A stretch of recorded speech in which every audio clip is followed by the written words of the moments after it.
Happy Mother's Day to you. Time to break out the pink bats for Mom and the Royals. Remember Jeff Francoeur going deep last year with his mom in the stands?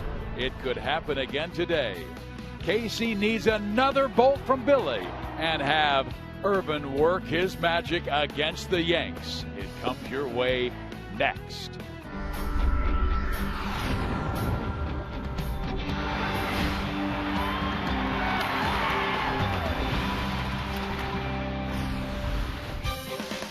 It's a gorgeous afternoon at the K, where it's the final game of this series between the New York Yankees and the Kansas City Royals.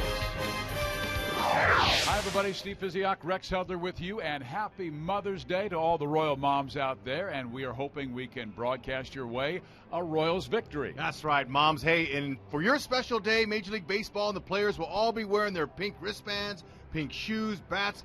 Even the baseballs used today will be laced in pink. It should be nice. All for breast cancer research. All right, and Billy Butler is hoping he can give his mom a gift by hitting a home run in a victory. Wouldn't be just his mom. How about the ball club? When Billy Butler goes, so do the Royals. You see the wins when he homers, and you see when he doesn't. It's very simple, but you know what? It's not all the pressure's on Billy, though. But lately, he's just not been able to square up the ball. Now, blame it on a cold start, weather-wise, timing, all the missed games, and I would say, yes, I would point to those. But however, Billy is the cog in the wheel. He's the straw that stirs the drink. He drives in the runs. He's their big bopper, and if they're going to continue to win and they get today's game, they've got to have him included. The Royals need Irvin Santana against Hiroki Kuroda. The Yankee pitching has been outstanding, and the Royals are trying to avoid the sweep at Kauffman Stadium against those dreaded Yanks.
Mother's Day to all, as we will be seeing a lot of pink out here at the ballpark and ballparks all around the country.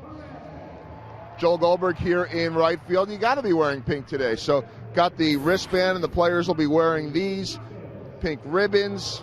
I'm going to go with the pink tie and the pink shirt too. But as for the players, you will see all kinds of pink gear here. And this happens every single season, and it is baseball's way of helping raise awareness for breast cancer research. And it is Breast Cancer Awareness Day at all the ballparks in the major leagues. Pink bats, some guys will be wearing pink shoes. Mention the wristbands, necklaces, all of that and much more, even baseballs with pink stitching in them. And so it is a beautiful Mother's Day here, and those Royals looking to make their moms happy with a win in the series finale. The Magic Man, Irvin Santana, looking for career win number 100. I'm Joel Goldberg. Enjoy the game. Fizz and Hud have the call next.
Missouri Lottery. Play it forward with Missouri Lottery.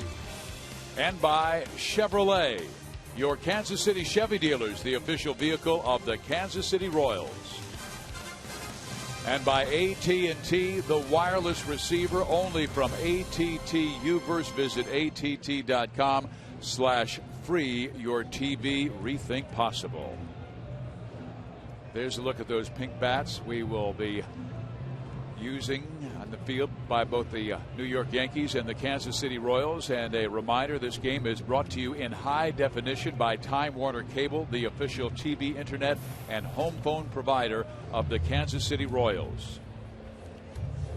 KC comes in a game and a half back, up first in the Central New York, within one game of the lead in the with the lead in the East. And here's Joe Girardi's starting lineup. He will lead things off with much the same Brett Gardner at number one, then Robinson Cano hitting .306. Vernon Wells hit the game-winning home run yesterday. Hafner, Suzuki had 3 hits in their first game. Jason Nix has been a major thorn in the side of Kansas City. Overbay, Nelson, and Stewart go 7, 8, and 9. And on the mound, a very important pitcher for Kansas City. He was the pitcher of the month of April, 3 wins, 2.36 earned run average. Irvin, go ahead and get that 100th career victory today. Keep it in the yard. He's given up 4 home runs. Only 3 of those have been solo shots, so they haven't hurt him. He's been really good here at the K. Matter of fact, he's thrived. He's just allowed 2 earned runs in 23 innings while going 2-0 in 3 starts. Defending behind him, an excellent group of young men. If they can just figure it out and make the routine plays and communicate out there, they'll be much better. Salvador Perez, he's been fantastic. I tell you, his percentage of throwing runners out is on the upswing. He started the season, they were stealing off the pitcher. Now he's getting his groove with the timing with the pitchers, and he's thrown out over 36% of runners. He's really good. There was a wonderful article on Salvi in the Kansas City Star today, written by Rustin Dodd, about Salvi and his mom, Yilda Diaz, where she used to pitch corn kernels to Salvi, and he would drive them all the way out of the backyard into the neighbor's yard. What a great idea. You know, little corn kernels, flip them up there. It's really small. I mean, you got to really watch that thing and hit it, but you need some eyewear probably on the comebackers. Happy Mother's Day to Yilda Diaz. Yilda. Brett Gardner to lead things off, a speed guy, 2 hits in this series, batting average at .259. He will be facing Irvin Santana, who looks to pick up career win number 100 in today's series finale. He's making his 7th start of the year. Gardner goes after the first pitch and sends it to left field. Gordon has it played perfectly, 1 out. All right, Yankees are going to be seeing Irvin Santana with a low 90s fastball. He tries to get a nice little running sink to it. Got a nice little overhand breaking ball that works very effectively for Irvin for his strikeout pitch. And he's got a changeup that is able to keep Yankees honest, especially left-handed batters. It fades away from him. Here is Robinson Cano, 2 hits in the series, 9 home runs to lead the club. Irvin last pitched on Tuesday at Camden Yards. It was his first on record in 10 days due to a May 2nd postponement versus Tampa Bay here at the K. He went 6 innings against Baltimore, received a no decision in a 4-3 Baltimore win. Cano bunts it foul. He saw Moustakas well back at third base, and Mike is going to stay back there and well off the line by a good 30 feet. How about in the hole over there between the short and third baseman? So, you know, Cano every once in a while, he might take a little chance at that. And if Irvin, if he was successful, Irvin wouldn't mind. And Moose had him played perfectly. So Cano tried to move Moose out of his fielding position with that bunt. Moose didn't budge. Probably saying, go ahead and take the lousy bunt if you want it. Moose is able to keep that thing in his glove. Rex, there's a reason these coaches come early. Eddie Rodriguez, he will look at spray charts and where guys hit the baseball, if they hit it on the ground, if they hit it in the air, and that's why he had adjusted Moustakas over in that hole. And interestingly enough, Eddie Rodriguez, the way he had him played was perfect. And here's a ground ball back up the middle by Vernon Wells, and he has his 2nd hit of the series, 2 for 10.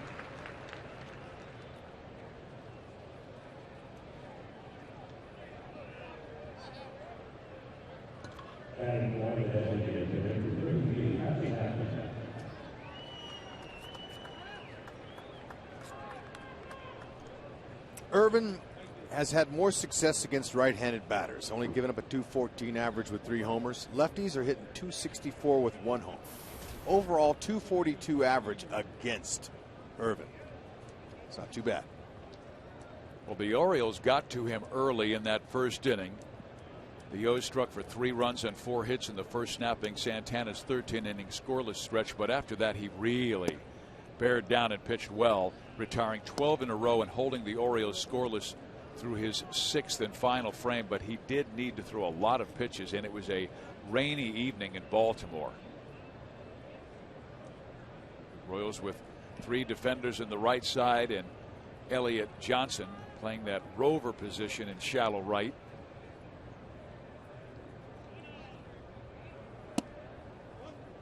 2 balls and no strikes. Hafner will walk a lot. He has walked 16 times this year.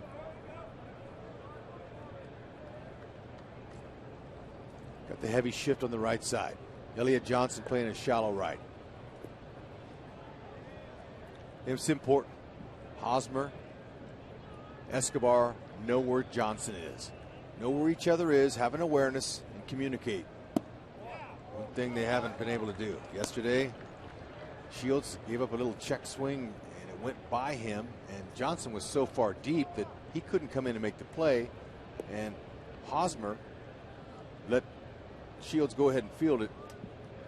Didn't hurt him, but there was some miscommunication there. Hafner gets the green light on 3-0 and busts it to center, but Dyson is there near the track, and the Yankees are done in the first inning. No runs, 1.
Raising awareness and money for breast cancer research.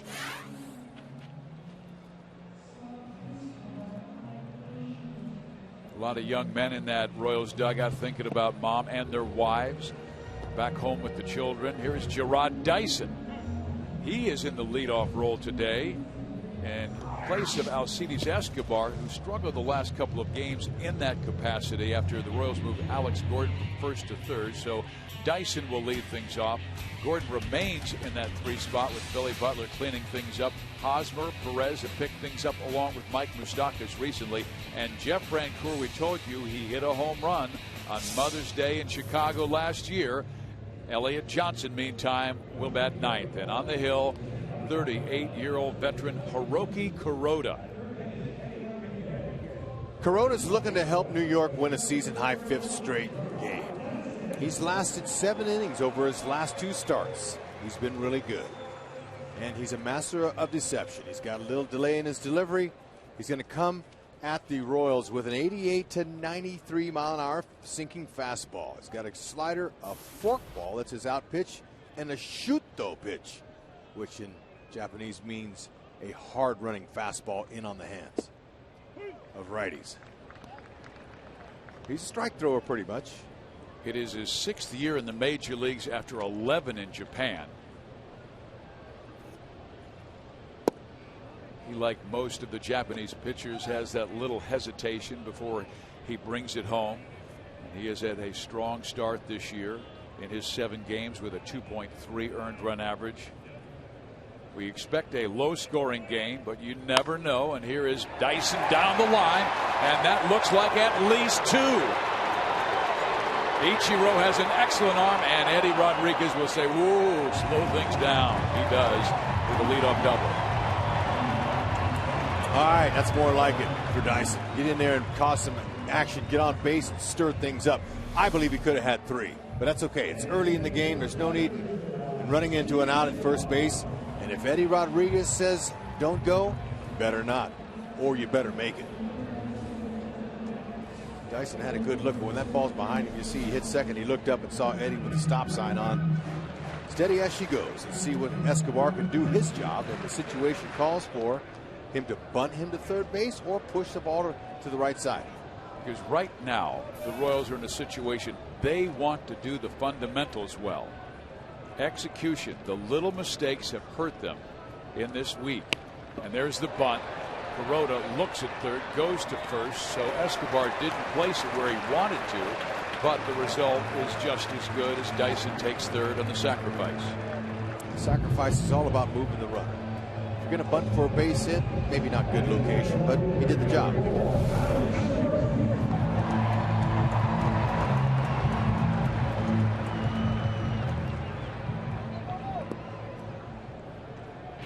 All right, defending behind Kuroda are the Yankees, and I'm going to highlight Jason Nix. Nix has done a fabulous job at shortstop. Not only with the glove, he makes all the routine plays, but he's been a hitting star as well. Infield in for Gordon.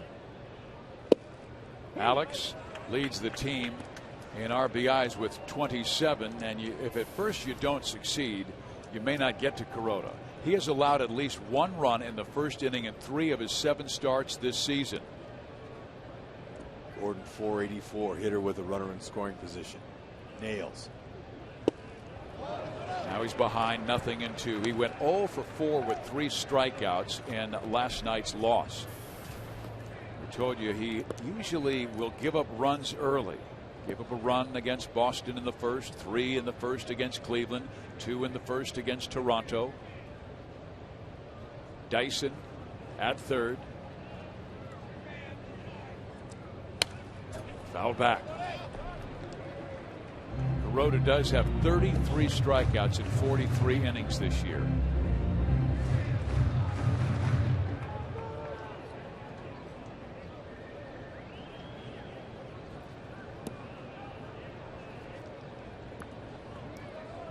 Kuroda's out pitch is his forkball, split finger. I have forkball, and there's a difference. Forkball tumbles. You see, hitters see the rotation coming out of his hand and on the way to the plate.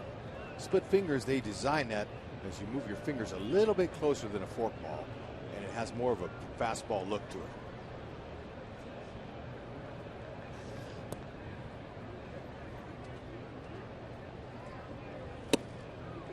Rex, last night the Royals made an error that resulted in a run.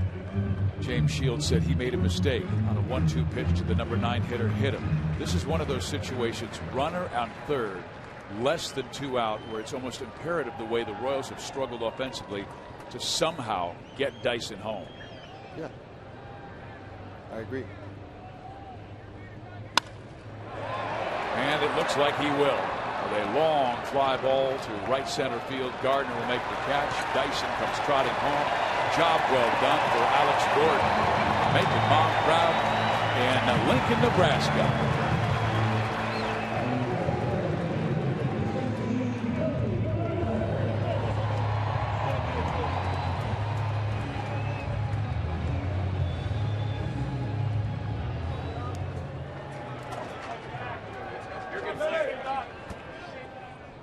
Hiroki Kuroda will face Billy Butler, who has been slumping of late. Billy's told Nate Bukaty before the ball game, this is a slump. You just try and grind your way through, and that's what he's trying to do. And Rex, you were talking about Eric Hosmer's front foot, and Billy was talking about the timing mechanics of that. You know, you have to face the pitcher, get your timing down, see what he has. You know, maybe it's 1 pitch, 2 pitches, maybe it's 1 at bat, 2 at bats, but you got to use that front foot to slow your momentum down as a hitter.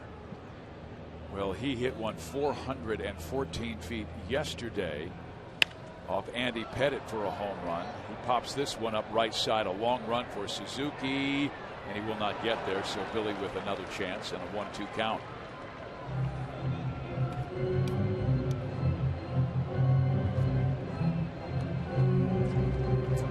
Ichiro started out thinking, you know what, I think I got a chance for this. Then he had to kind of put a little bit of extra juice on his run and slid in there and couldn't make the play, but a good effort. The front foot for a hitter is important, and as so with the pitcher. The pitcher wants to get out over his front foot and pitch downhill. Billy to second base. Cano is there, tosses him out, but the Royals do get a run. Dyson doubles, Escobar sacrifices, and Gordon knocks him home with a fly ball. 1-0 KC.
West 529 Education Savings Program.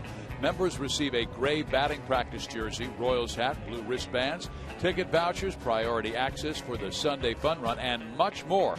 Membership is just $25. Be a part of the fun all year long by joining at royals.com/Blue Crew.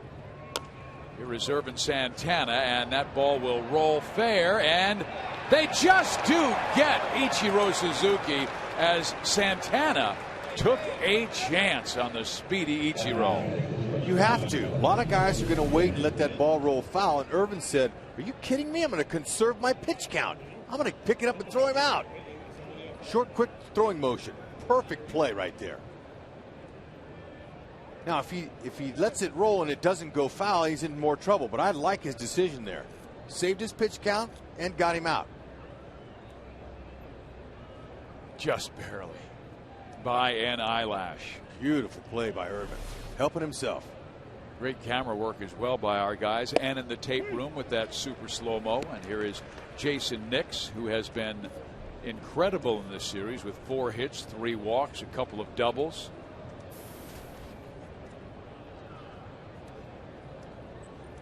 The 30-year-old veteran out of Dallas, Texas, and he skies one high in the air, deep to left field. Gordon goes back, and he will pull it down just in front of the fence. I was just about ready to say Jason Nix only has 2 hits off of Irvin Santana in his career, and both were home runs, and that was almost out of the yard. Gordon had to battle that sun a little bit, staying with it. Very steady. You see how when he runs, his head's not moving. When the head don't move, neither do the eyes. Sometimes when you're running back on a ball and your head's bobbing like that, the ball is too. I know exactly what you're talking about. Growing up, going after a foul ball or fly ball in the gap and going, I can't see the baseball. My eyes are jumping around. That's right. But really, it's your head. Yeah, you're right. And here's Lyle Overbay. He was the hero in Friday's 11-6 Yankee win. 4 hits, 5 RBIs. Royals infield plays him to pull rather dramatically, with Escobar, the shortstop, almost directly behind second base.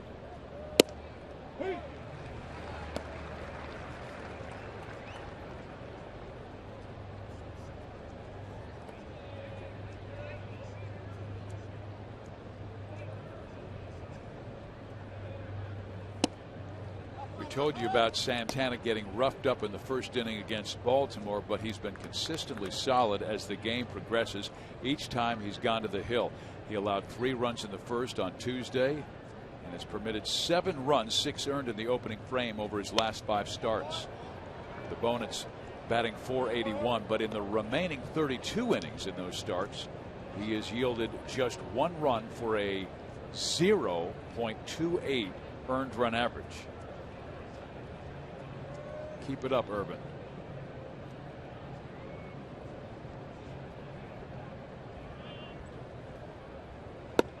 Over Bay went, and Santana gets his first strikeout of the afternoon. Now you see it, now you don't. He's magic.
Que vienen a vernos. Happy Mother's Day to my mom Karen and my mother-in-law Kathy. I love you.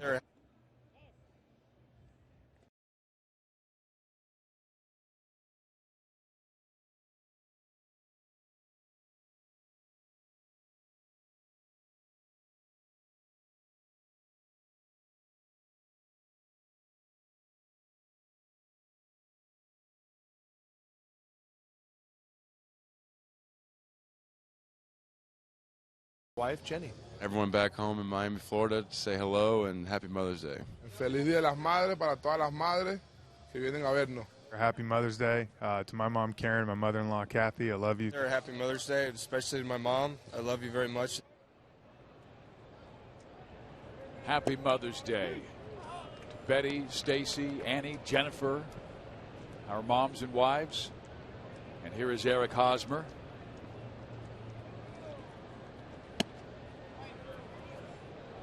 Eric's mom, Elena, was the teaching assistant at his high school. And his dad was a fireman, and boy, they dedicated so much time to getting Eric involved in youth programs as he sends a ground ball to third, and Chris Nelson will throw him out. But the sacrifices moms make, Rex, when you're a young athlete and your mom is driving you all over the Midwest here in Kansas City or the West Coast where you grew up. Yeah, they're the greatest people in the world. Every guy will tell you that. That's why they have a special day for her. My mom negotiated my first big league contract with the New York Yankees. I mean, it wasn't a big league contract, but it was a signing bonus. I love her. First round pick of the New York Yankees, Rex Hudler, drafted in front of Cal Ripken Jr. That's my only claim to fame. That worked out well. You got 10 years in the bigs. Well, you know what? It was nowhere near Junior's career, though. Yeah, but he had to get his games in consecutive. You were able to take days off and have vacation days. Yeah, I love that article in the Star today with Salvi and Gilda, his lovely mother. That is up the middle, and Kuroda is able to take care of Salvador Perez for the second out. Kuroda's a good athlete. Just showed you right there. Just a reminder as you enjoy a cold one this afternoon, look forward to Miller time later in this afternoon's game, brought to you by Miller Lite. Here is Mike Moustakis. His mom Connie was a really good softball player in Southern California. Dad was a football player, so they produced a pretty good athlete. And Mike, up until his junior year, was a fine quarterback and an outstanding football community at San Fernando Valley, and then became an All-American shortstop. Swing and a miss, 0-2.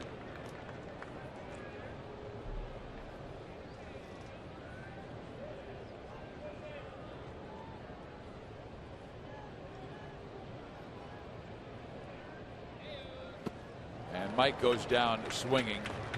The Royals done in the second inning, but they do have the lead 1-0 on Alex Gordon's first inning sacrifice fly.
And Royals baseball brought to you by Panera Bread.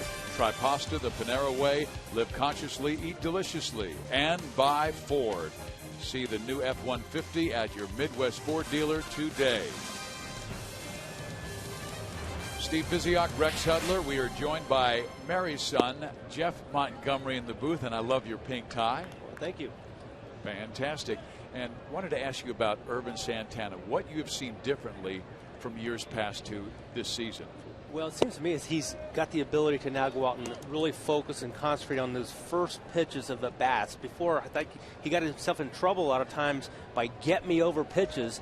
Now he's got a little more focus on quality pitches, executing quality pitches, first and second pitches in the at-bats. Yeah, he only has 6 walks this year against 35 strikeouts, and that is tremendous.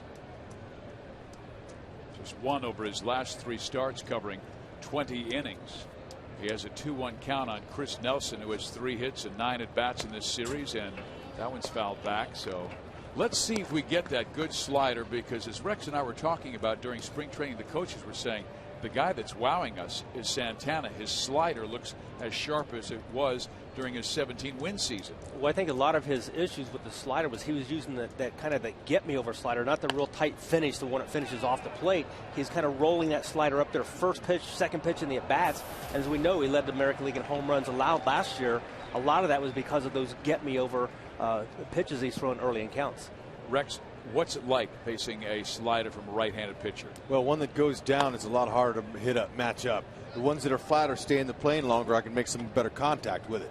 And that's what Monty was saying, the get-me-over slider. Sometimes get-me-over sliders end up being hit 400 feet. So when he's got that downward angle to that tilt, you can't hit that. Especially with 2 strikes, you think you can, but it's gone.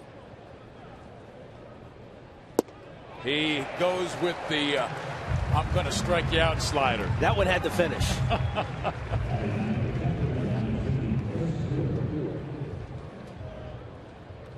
When a pitcher's able to throw that pitch and it starts on the plate and finishes off the plate like that pitch we saw from Ervin Santana, it really is almost unfair, Rex, because it looks like a fastball, then it finishes down and away. You can't touch that one. Yeah, and you know, Monty, I can't tell a difference in the seams of the baseball from that angle. Of course, you know, we have the super slow motion because the balls are laced in pink today compared to the traditional red. Well, so it doesn't look like there's any difference. Well, I don't think there is. You see the balls actually, I'm holding a ball that's rubbed up. You have one that's not rubbed up. Other than a lot of pink writing on the balls we're not used to seeing. Chris Stewart gets a base hit to left field. And Rex, they talk about when you throw the slider, you see a little red dot. Did you see a red dot on the sliders? Sometimes, but Fizz, look, I hardly even saw the ball when I played. It was so small. Okay, you can see the difference. This one here is rubbed up. It's got a little Delaware mud on it. Okay, that's for extra grip. This one here is glossy, and it's what you call a big league pearl.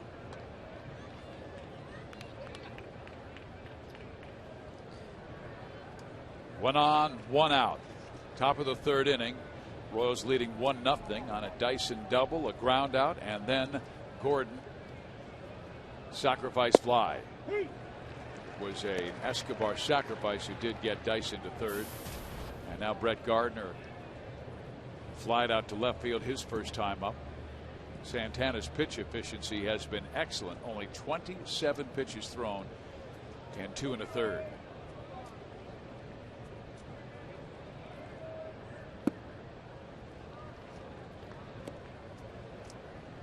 Yeah, you know, Fizz, there are times when hitters see the dot on the slider. It just depends on how the pitcher grips the ball and how it comes in. Rex, does it also depend on if the batter is hot or not? Because sometimes the ball looks big, you tell me, when you're on a hot streak. Yeah, there's no doubt about it. It depends on how well you're going. Some guys are really locked in. You try to pick up that release point. I mean, ask Monty if he ever saw the seams on the ball coming back at his head.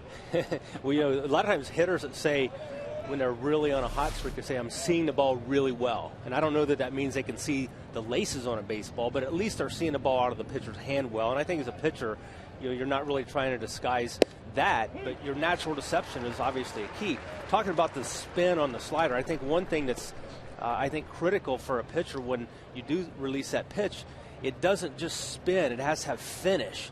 And a lot of times the bad slider, the one that kind of hangs in there, they say it rotates like a cement mixer. It just kind of turns and turns and turns. It doesn't break, and that's one you want to stay away from. And what's the key to getting that great finish? We're going to take a look at Ervin Santana's slider here. You got the grip where you got that. He's got that middle finger on that seam or on that lace, and when he finishes and he releases, it's almost like opening up a doorknob at the end. You kind of put that late twist on the baseball, and it causes it to just almost disappear from the right-handed batter.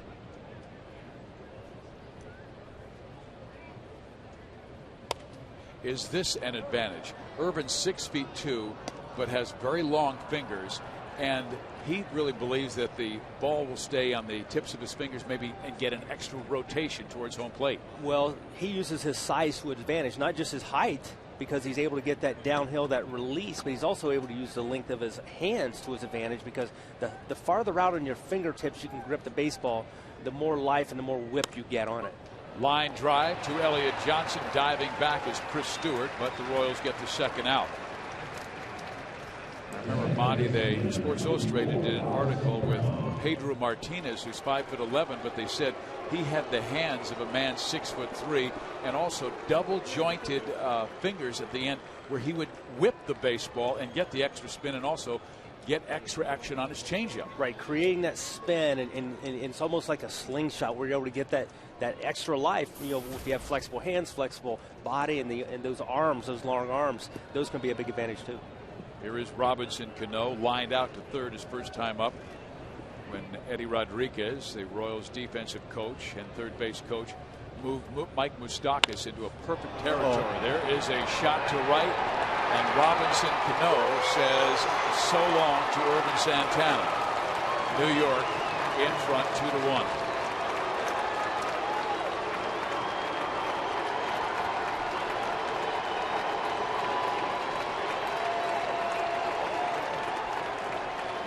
Just a second home run given up to a left-handed batter by Irvin.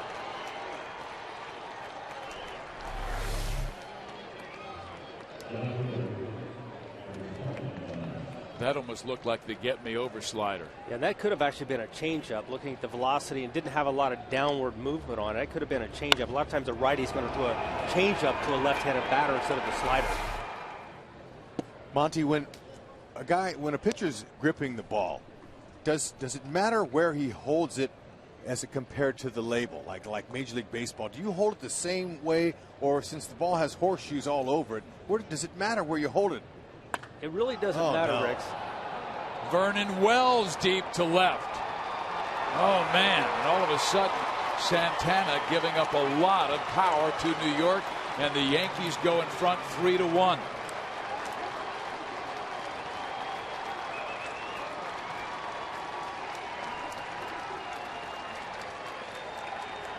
Well, that is their key. Their great pitching and their power. And that pitch looked like that cement mixer slider that one had just kind of hung out to the middle part of the plate, and Vernon Wells obviously did not miss that one. Hitters will let you know. If that ball's out over that middle, they're not going to miss it too often. Especially on a day like today. Wind is blowing not quite as hard from left to right. Well, here is our Toyota League leaders on most home runs by players on new teams. Justin Upton, moving from Arizona to Atlanta, has 12. But here's Vernon Wells from the Angels, where he didn't play. He has 9 with the New York Yankees in the first 6 weeks of the season, and 2 in this series. Yesterday's erased a 1-run Royal lead and allowed the Yankees to win 3-2.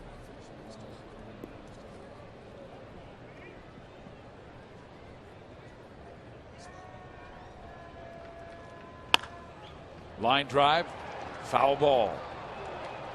And you talk about capitalizing on mistakes. I thought it was very interesting where James Shields says the home run I gave up, that wasn't a mistake. The mistake was hitting the number 9 hitter on a 1-2 pitch. Yeah, and if you hit a guy on a 1-2 pitch, you really feel like you've given something back, because you've worked yourself into a count where you're going to be able to put him away, especially at the bottom part of the order, and especially on a changeup. If you do it on a fastball, sometimes you understand a little bit more because it gets away from you, but you don't execute that finish on that changeup and it hits a guy and it ends up hurting you.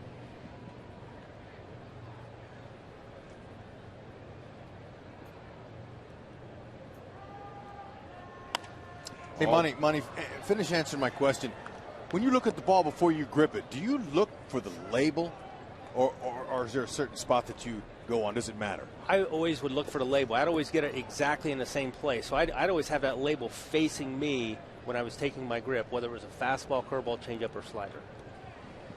The actual baseball does not matter whether you're gripping it on the label side or on the blank side. Hafner with a bolt that bangs against the wall, and Santana getting the ball up in this 3rd inning has allowed a line single to Chris Stewart, a line out to Gardner, a home run to Cano, a home run to Wells, and now a double to Hafner, the last 5 batters that he's faced. Now comes Dave Island for a visit. He's having some location issues. And there, again, was missed right in the middle of the plate. Yeah, hitters love to see that, as you know, Rex. And pitchers, you just have to find a way to kind of get back in that groove. Ervin Santana struggled a lot early in games this year, and he comes out in the 1st inning. It looked like he was really locked in and was expecting him to maybe get through this part of the game. He's, once he gets through this 1st inning, he's been so much better. But today here, 3rd inning's not been very kind. Okay, mechanically, could he be falling off? I mean, why is he missing in the middle? Usually the most common mistake is a pitcher will make, he will have his left shoulder fly open too early, which allows the ball to come back to the middle of the plate. Same way as a hitter. Yep. It's interesting how the two are almost exactly alike, even though they look totally different. It's all about balance and mechanics and who's going to make the mistake. That's not a mistake. That's a very nice breaking ball there. He'd like to stay there if he can, but you know, that's what they look for. Hitters look for mistakes. When a pitcher's off balance, he makes mistakes, and it's hit. And when Dave Island went out to talk to Irvin Santana, I would guess he probably said, hey, stay back a little bit, try not to rush. Because when you rush, that's when bad things happen. That's when that shoulder flies open. That's when an arm gets down on the side, the ball flattens out, and it stays in the middle of the plate. He has had a lot of success against Santana in his career, but they battled a lot when Santana was with the Angels and Ichiro with the Mariners. And it's the same with a hitter, Monty. If the hitters try to be too fast, he comes off and pulls his shoulder off.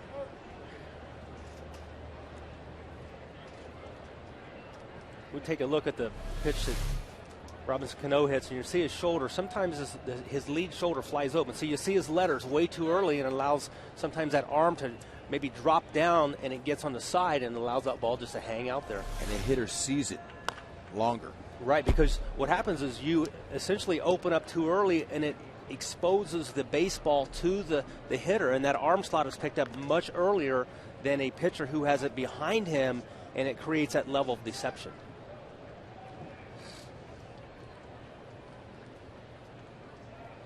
The count 1-2 on Ichiro Suzuki.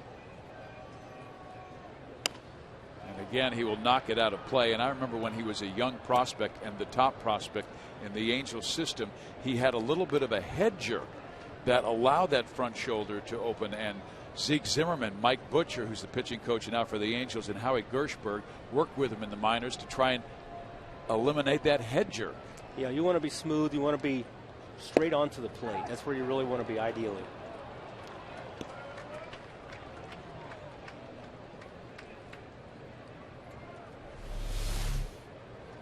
We'll take a look at how he's got his head nice and smooth. He's just really trying to get everything going toward home plate. Once you get going toward the baseline, things go wrong. Santana picks it off underhands to Hosmer, but 3-run score for New York in the third, and all three with 2 outs. A home run by Cano, a home run by Wells.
She, in December of 2011, was diagnosed with stage 2 breast cancer. With the support of her husband Mike and their 2 children, Connie began treatment, and the family became active in the Susan G. Komen, Kansas City. They started a race for the cure team and raised nearly $5,000.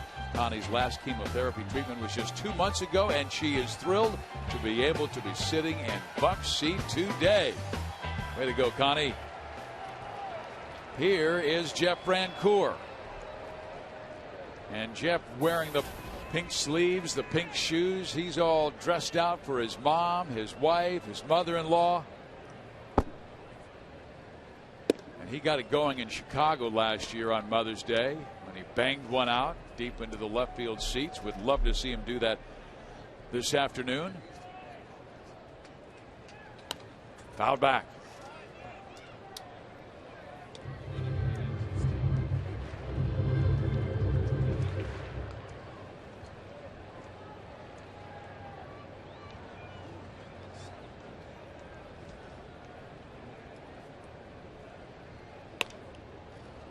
Pops it up to the right side. And taking care of it is Lyle Overbay for out number 1.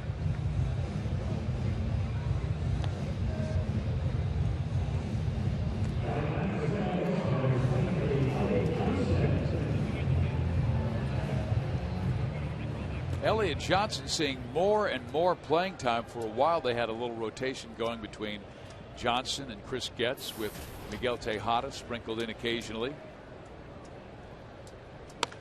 Fouled off. And Rex, can that be difficult when a middle infielder is rotated a lot? Well, sure. Continuity is great. Players thrive off it. Human beings thrive off of that. Being consistent. And especially when you're working with a double play partner out the middle. Ned's been rotating guys in and out of there, and sometimes that's one of the reasons why we're seeing a lack of continuity. And it just takes time playing with the same guy for a while, and you get to know each other pretty well. So it's a little bit better. Same way with the batting order. Continuity in the batting order is something a manager strives for. It doesn't always happen at the right time. Last year, Ned juggled that lineup every day for the first 2 months of the season until he found some continuity. Cano backhands and flips, and he makes it look so easy. See, we talk about the slider of Irvin Santana here. Kuroda's got an excellent forkball. We're going to take a look at going back to his grip. See, he's got that split grip on that forkball. He throws that thing, and he's able to get it to really go down and away to the left-handed batters, almost like a screwball. Right. It's a beauty. But hitters can see a forkball rotation over the split fingers. Splitty's got a little bit different grip. You're a little bit closer. I was explaining that. And playing in Japan, like I was privileged to do for 9 months, every pitcher in Japan has a forkball. And I got to see those regularly every day. Oh, he just almost was able to get it over the head of Kuroda. Had he done so, I believe Dyson would have gotten an infield hit. Instead, Kuroda flags it down and throws him out.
Thursday, Brian Pena says to his wife and mother, going deep. Tigers on top of the Indians right now, 3-2. It's Pena's second of the year as he sprints around the bases. And we see all of the pink in ballparks across the country. Tony Pena Jr., or Tony Pena Sr., I should say, he likes what he sees from Salvador Perez. Talked with the former catcher and former Royals manager, and he said what impresses him the most about Salvi is just that he can do what he does with that kind of height, to have that quickness, that release, to go with the good arms and the great hands and be that flexible for that height really has impressed him. He said there are guys that have the quick release like Salvi, but he has the accuracy with it to go too, and that makes him good. Hey, you know who else, gentlemen, that loves Salvi? The 4 umpires. I was talking to them before the game. They said he just gives us a great look behind the plate, allows us to do our job, and very easy to work with too. They love the manners and respect that the young 23-year-old has.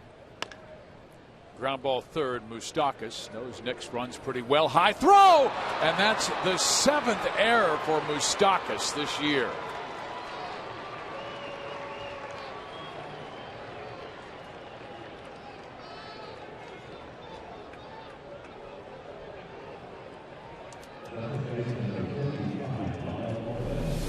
All right, little two hopper. Okay, he waits for the big hop, does what he normally does. He didn't tap his glove though. I noticed that last night on the error he made. He didn't tap his glove the way that you usually he taps that glove, but he didn't do it there, and maybe his timing was off a little bit. I always talk about that, how you hit players tap their glove to get their feet there, and that lines them up, and it's all for timing. Maybe that's an issue. I don't know. Well, I noticed his left shoulder flew open on that, which has created that where he gets under the ball and throws it uphill instead of downhill. Right, and Moose knows what he's doing. He just might be in a little fielding slump, and it's hurting. Overbay to left field. Gordon will get there, tagging his Nix, but does not go, respecting the arm of Alex. One big out, and the Royals would love to get out of this jam because they paid for every single mistake the first 2 games of this series. It's just not good to see you beat yourself. Although those 2 home runs weren't exactly the fault of anyone except for a pitch that was left out over the plate. Credit the hitter to hit it out. They have played 2 playoff teams this week. Baltimore won 93 games, made it to the playoffs last year. The Yankees won 95, won the East, and they've been to the playoffs 17 times in the last 18 seasons. And the Royals are learning how to win. The Yankees know how to win. And that's why you cannot make mistakes against really good ball clubs.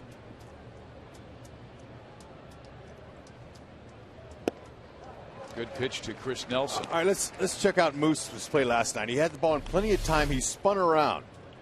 Okay, look at him. He spins around, and he still didn't tap his glove. Okay, he just pulled it out and he got his feet there. But again, his shoulder flew open a little bit, and he stayed under the ball. Moose plays a good third base. He knows what to do. He knows to stay on top of the ball. Sometimes it doesn't work out. Well, he's got such a great arm. He knows that he has the ability to maybe get himself set and make that good hard throw. And we've seen that so many times, but unfortunately he's almost in that little rut where he's just pushing the ball, throwing the ball uphill, getting under it. Now, George Brett's in there entertaining the multitude like he always does. You know, tremendous, great Hall of Fame third baseman. And, you know, even George made mistakes at times on his throws because that's a long throw across the diamond. That's why you have to have everything right, just like a pitcher in his mechanics. You got to tap, you got to find the seams, get your fingers on those 4 seams, and that keeps the ball straighter when you stay on top because that's a long throw from the left side of the diamond. Early in his career, he had 30 errors in one season. George, much like Moose, was a middle infielder growing up, moved to third base. How to play right side. Santana trying to finish him off. 2 balls, 2 strikes.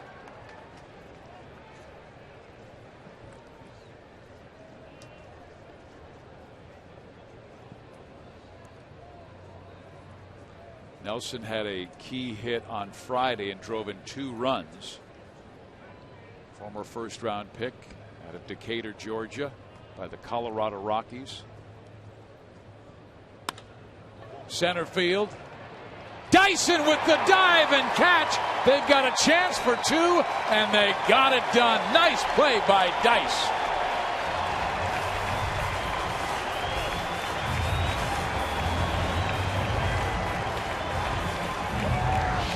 Tremendous jump on contact. That's a big pick-me-up there for Irvin, and way to pick Moose up.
summer, the new Bobble Dog Bundle ticket package is the best way to get your seat to the ketchup, mustard, and relish bobblehead games, all at a discount.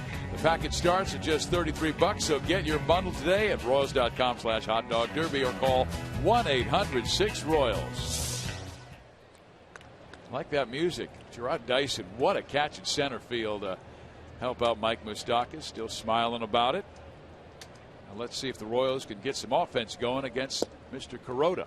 Gerard Dyson playing like a man on a mission for more playing time. Exactly. A double. Went to third on Escobar's sacrifice. Scored on Gordon's sacrifice fly. 1 ball, 1 strike. Escobar is a guy who's trying to find a good rhythm again.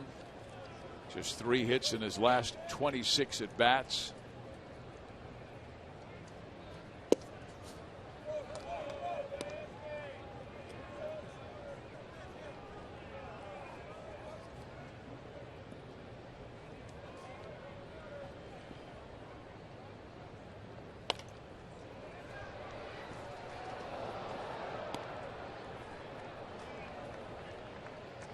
Kuroda has that little delay, a little pause in his delivery, like a lot of the guys from the Far East. They like to use that as deception. They're not overpowering in the Japanese league. That's the best league in the Far East. They're not overpowering, so they got to use deception, change of speeds and location, just like here, but a lot more deception. Gardner comes on quickly to make the catch, and that's 1 out to open the bottom half of the 4th inning. But this Yankee staff certainly has boasted 3 aces when you talk about CC Sabathia, Andy Pettit, and Hiroki Kuroda, the job that they have done. Now, Phil Hughes and Nova, when he's been healthy, have been 2 quality pitchers, but that trio has been so outstanding. And a big reason why they're in first place by a game over Baltimore and Boston in the East. We actually talk about that little movement he's got with his left leg when he picks up his. I remember when Nomo came to the United States and started pitching, he had such an unorthodox delivery, and a lot of these Japanese pitchers, I was always curious on how they would be able to hold runners on at first base and not allow them to be able to steal bases very easily with that hitch or that pause that they have. So that would be one thing I'd be concerned about as a pitcher, but these guys seem to have a way to control the running game. Yeah, once they get in the stretches, it's a little bit different in their technicians. I mean, they are so polished in their fundamentals over there. It's amazing. Don't they start like when they're like in junior high and high school, all these big long camps, and they go to work and they really almost never stop working. Gordon to short, 2 outs. Let's take a look at our Sprint Unlimited answers. How many RBIs will Billy Butler have in his career? 900 to 1,000, 1,000 to 1,100. How about over 1,200? Text 432-432 and enter A, B, C, or D. The Unlimited Answer Sweepstakes presented by Sprint. Vote in today's Unlimited Answers poll and enter for your chance to win 2 Crown Club tickets to a future Royals game courtesy of Sprint.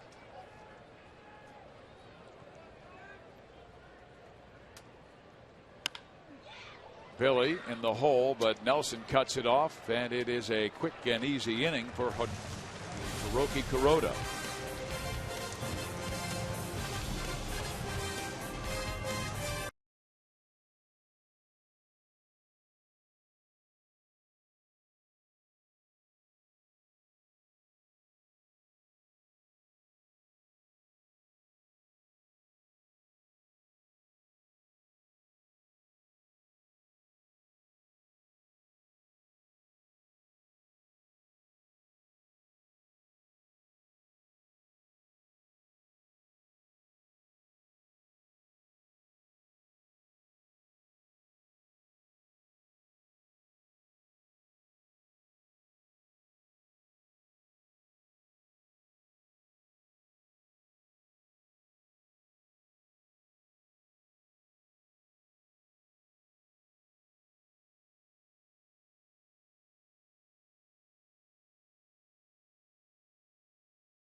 Brought to you by Thoroughbred Ford. For the best deals on new Ford cars and trucks, visit thoroughbredford.com today. Steve Physiak, Rex Hudler, Jeff Montgomery, and Joel Goldberg at Kauffman Stadium in Kansas City. Yankees lead at 3-1. Trying for the sweep, and Santana will try and keep him quiet. Let his offense try and stir things up in the 5th. Ball 1 to Chris Stewart, who started the trouble in the 3rd with a 1-out single after Gardner lined out. Cano went deep, Wells went deep, and that was it. 3-1. You know, that game, first game of the series, I had a little bit of a chance to share and talk with bench coach Tony Pena. And the reason that we talked to Tony is because he's a good character of the game, and he's had 4 years of managing here in Kansas City, but he was a great catcher. And it's good to ask a former great catcher who won 4 Gold Glove Award winners, had an 18-year career as a catcher, about Salvador Perez, like Joel did. And the one thing he told me a lot of the good things that Joel mentioned, but the one thing he said he had a concern with Salvi was he's so big, he's got to be careful with collisions at the plate. Got to be careful where he puts his left leg, because if he gets all that weight on that left leg and the hitter takes it out, could be problems. So he said he's a little bit worried about him. But other than that, Salvi's a technical machine. He works great back there. And that left knee is the one he injured last spring training. A bunt try by Brett Gardner goes foul. But because he is so big, I mean, there have been big catchers like Carlton Fisk and Lance Parrish and Sandy Alomar. But Joel was talking about how the umpires love working behind him, and a lot of it has to do with his size, where umpires will use the knees as sometimes their vision at home plate, and if it's inside the knees, they will call a strike. And it makes you feel comfortable as a pitcher as well, because a lot of times you're looking at the shin guards really as kind of being your outside and inside edge. It's where you want to keep the baseball. And if you got a guy that's got that large target like a Salvador Perez. I remember another catcher we had here, Sal Fasano. He was a big guy, caught some with the Yankees as well. It just gives you that, I guess, that confidence to know that you got a pretty big area back there to execute your pitch with. So confidence not only for the pitcher, but also, like you said, the umpires see that. That gives them maybe a bigger plate to get a strike for a pitcher. And Joel was visiting with the umpires about that. Well, you know, what they really love is that he just gives them such a good look and target at it that it makes their job easier, and that's all they're asking for. They, by the way, also say George Kataris is really good at that he's easy to work with. But they were stunned when I told them Salvi's only 23 years old. They thought he had to be older just based on his maturity. And that's one of the thoughts that Rustin Dodd had in his terrific article in the Kansas City Star about Salvador.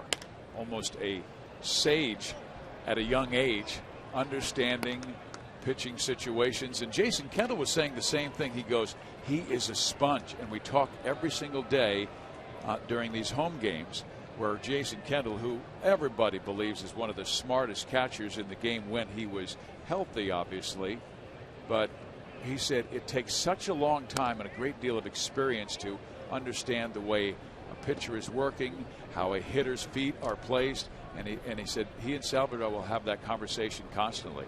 Yeah, it's great when young players are able to do that. Salvador Perez is a young player, obviously, in age, but you think about all the baseball he played growing up. So he's not young as far as catching baseball, but certainly still a sponge. And that's great when young players take advantage of the resources around, like a Jason Kendall. And we saw James Shields in the dugout yesterday with him, working a couple of different squat positions, maybe holding on his glove to see where he likes to receive the ball, little things like that. And Salvador's just sitting there soaking it all up. Meantime, a great at bat by Brett Gardner against Irvin Santana. Just barely misses high at 93 miles an hour.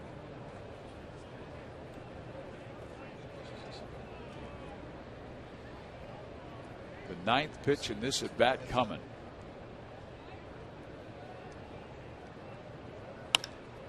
And then he lines it to left field. Gordon's going to have to play that off the wall. Gardner has a 2-base hit.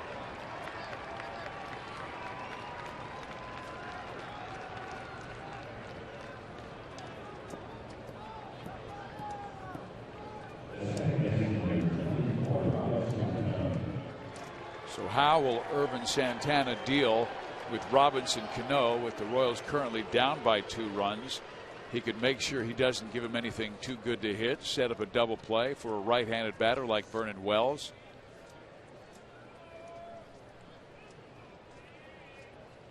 We shall see.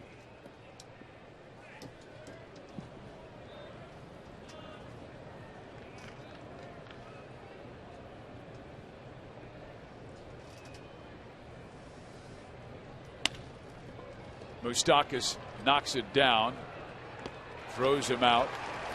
2 gone. That time it looked like Moose kind of did tap it into his glove.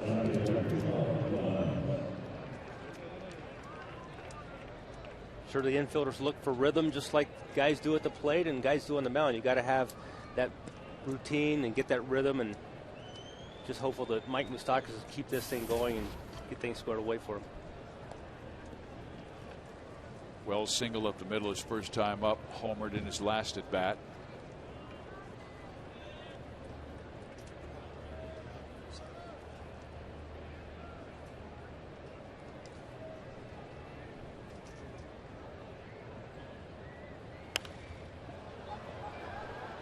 Strike 1. Okay, let's take you back and show you from our center field camera Salvador Perez setting up and the good view the umpire has. He's got that nice white spread. Yeah, he's able to take that there and stay in the frame.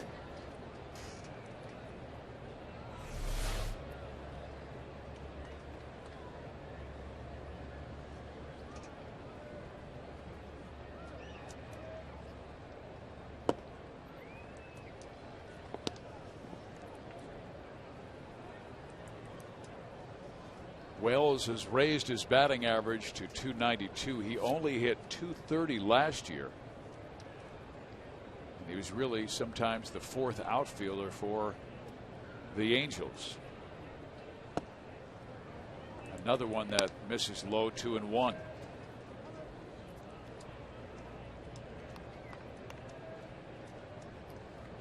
Royals will head out on a long road trip to face the Angels, the A's, and the Astros. It'll be the A series.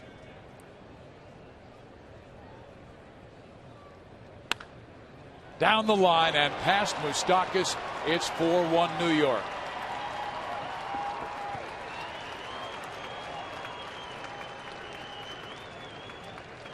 Vernon Wells is seeing the ball. He's tearing it up. 3rd hit on the afternoon. Single, home run, and another single. I was a little surprised to see him go after Wells the way he did. I know Hafner's a left-hander on deck, but he's just been seemingly a royal killer during this series.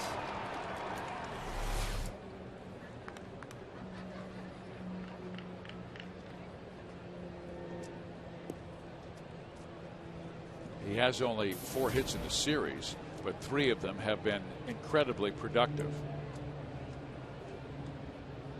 Now Hafner knocks it foul. Yankees with 4 runs on 7 hits. The Royals with 1 run on 1 hit.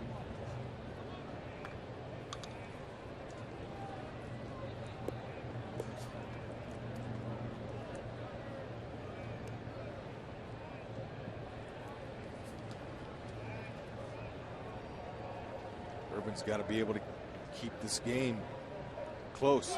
Runner goes, pitch taken, throw by Salvador. It skips into center field, going to third. Wells.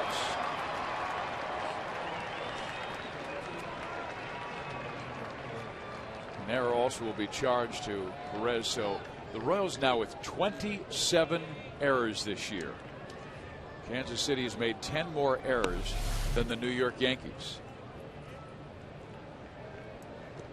It was just a really tough pitch for Salvador Perez to be able to handle. Had to go all the way across his body. Really not a lot of chance to get Vernon Wells. Yep, and Escobar did all he could to try to keep it in front of him. He can't control that hop.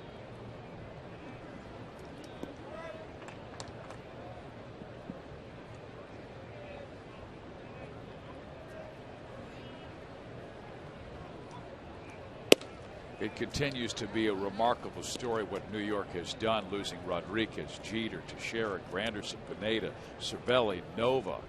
On the disabled list, Euclid isn't playing because of injuries, and they just plug in people who contribute incredibly. Wells now with 9 home runs, Hafner with 6, Overbay with 6. And these were guys that teams did not want before spring training. The Yankees said, we'll take them. And it was almost like Ellis Island, will take your tired, your poor, and they were extremely productive. And their catcher, Francisco Cervelli, was another guy that was hurt. I don't hear his name mentioned a lot in that group of future Hall of Famers that you mentioned, but he was a real key guy for them as well. Chris Stewart sharing that catching role with him.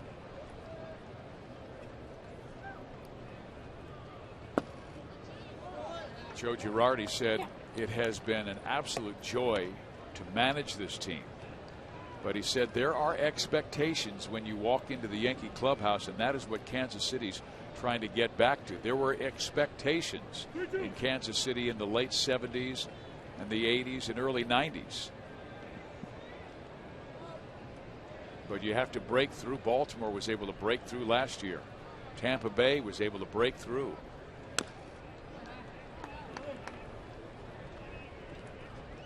Steve, that was one of the things that I noticed in the transition of my 12 seasons here in Kansas City. My arrival in the late 80s in 1988, there was an expectation. There was a level of play that was expected, and really all the way through about the strike of 94, 95. And after that, when the team went young players don't have that same level, and that's where this Royals team is now trying to get to today, that many years later. That's why I think, and we have seen it incredibly so with the veterans like Shields, Tejada, Taurus. Johnson will throw out Hafner, but a run scores on a couple of hits for New York. They open up a 4-1 lead over KC.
By Hobby Lobby on Saturday, May 25th versus the Angels. The event will feature speeches by current Royals players and slugger Josh Hamilton, as well as a performance by top Christian rock and worship group Crowder. Game time is at 1:10 with festivities occurring after the conclusion of the game. Go to Royals.com/faith or call 1-800-6-ROYALS for tickets.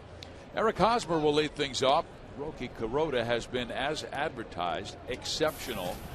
He has allowed 1 run on 1 hit. It came in the first after Dyson doubled. Escobar sacrificed. Gordon hit a sacrifice fly, but that has been it. He's retired 10 straight since the Gordon sacrifice fly.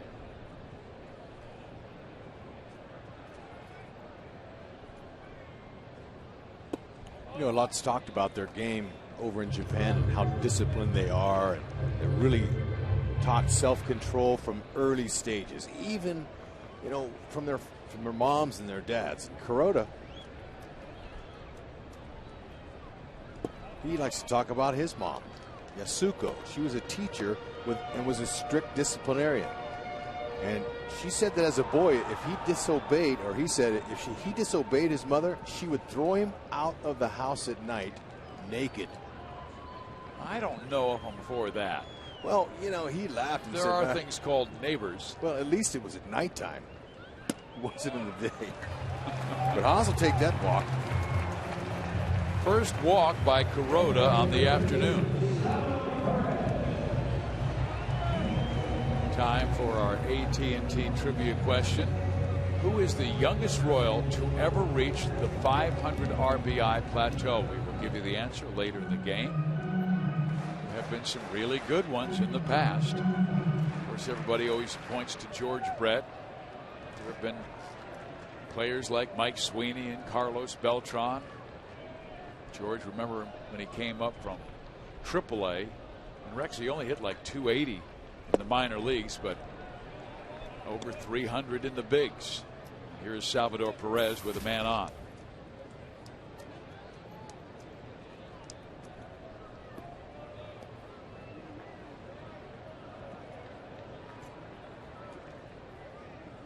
Kuroda has done a great job of upsetting the Royals' offensive timing. On the hands of Salvador, and Nelson will make the catch for out number one.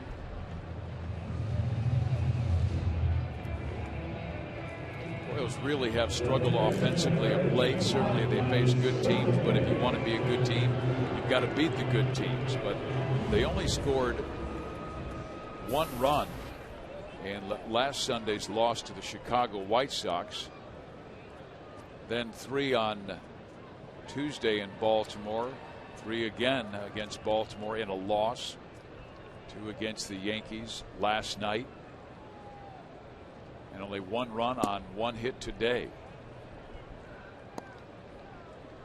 Moustakas struck out on 3 pitches his first time up. Got to get back to that frenzy hitting they had in the first month of April. Well, it's almost like Billy Butler said, Rex. You know, he said, I'm in a slump. But I can't hang my head. I just got to grind my way through it. He kept on using that word, grind my way through it. That's what it is. It's a day-to-day thing. It's all about timing, and they feed off of one another. So if somebody can get hot, maybe you can keep passing the baton.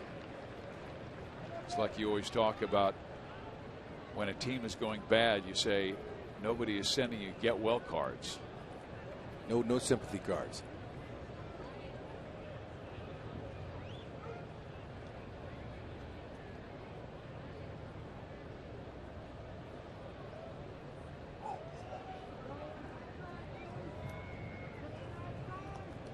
Royals haven't had too many opportunities to be creative on the base pass because they haven't had many base runners. They were creative in that first after Dice had doubled and they sacrificed. Hosmer doesn't go, and Moustakas kind of loops it towards right, but Ichiro will run it down, and there are 2 outs.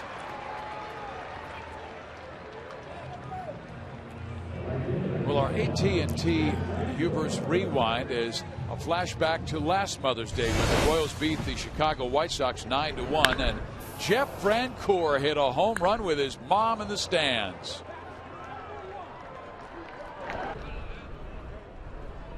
Had the pink bat going. Wouldn't that be well timed if he could do it right here? They need a few hits like that to get back in it. Foul back. He had a good rip.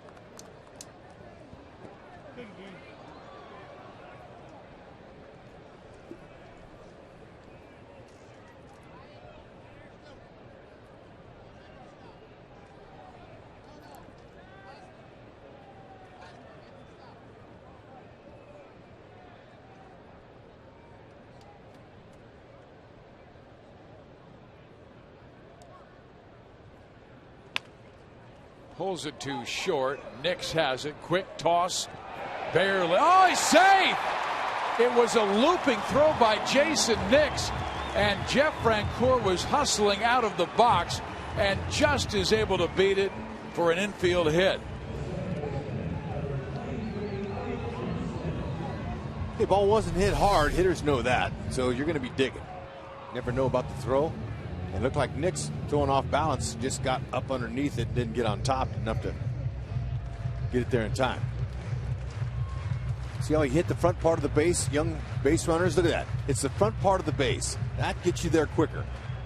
Nice call over there at first base by Mike Winters. Now Elliott Johnson grounded out his first time up. Strike one. He was 1 for 3 with a stolen base last night, giving him 5 hits in his last 6 games. Hitting .412 since the very end of April. He has 1 home run this year. It was from the left side of the plate. And now he's down in the count, 0-2. Okay, this is where you want to fight in your at bat here. 2-strike approach, spread out so you have a little bit more balance in your stance. Doesn't take much to find a hole. You don't have to overswing with 2 strikes. That's what they call 2-strike approach. Shorten up your swing a little bit, put it in play. Anything close, you got to be hacking.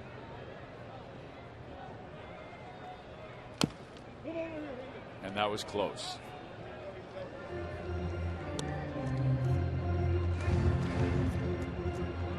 We've seen him range his fastball, Rex, from like 86 to 92 miles an hour. His breaking ball, he's made variations of speeds within 5 miles an hour. Just upsetting Kansas City's timing.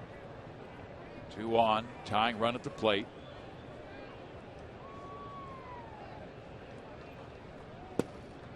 One ball, 2 strikes.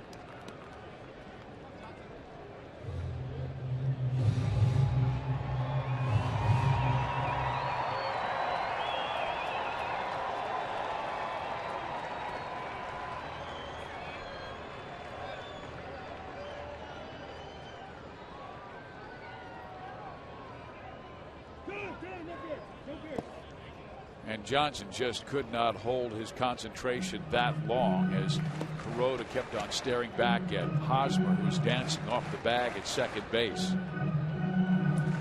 The pitcher's in his windup. The umpire doesn't have to give the hitter timeout if he doesn't want to.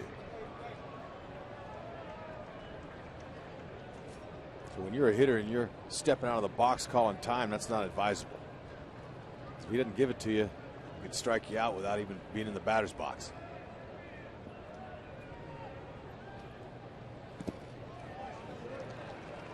Good block by Stewart. Count moves to 2 balls and 2 strikes.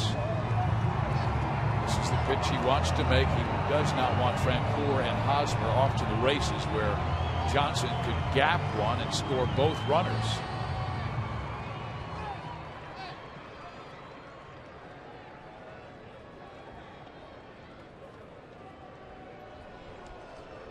So Chris wants to make sure he's on the same page, and in comes the shortstop Jason Nix as well.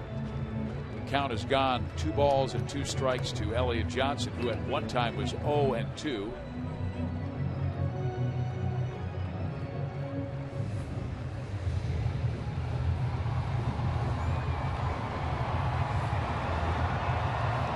Same thing for Johnson. Same idea right here. Loose grip on the bat so you can react quicker.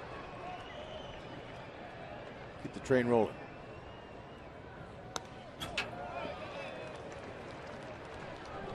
Rhoda keeping it away from him.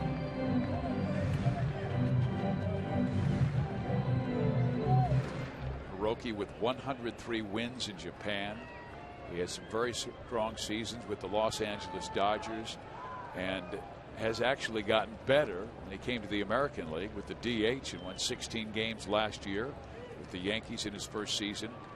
He's 4-2 this year. Elliott pops it up left side.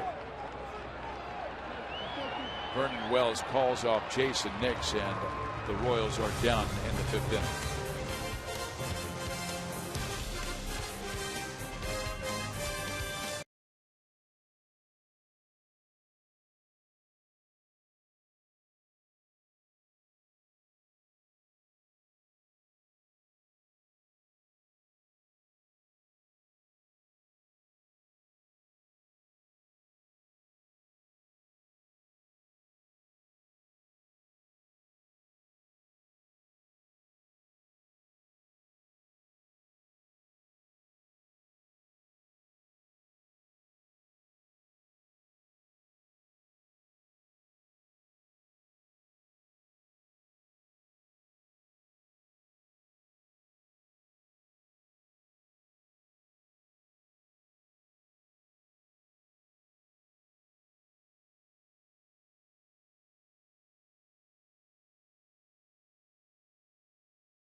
For our AT&T trivia question, who is the youngest Royal to ever reach the 500 RBI plateau?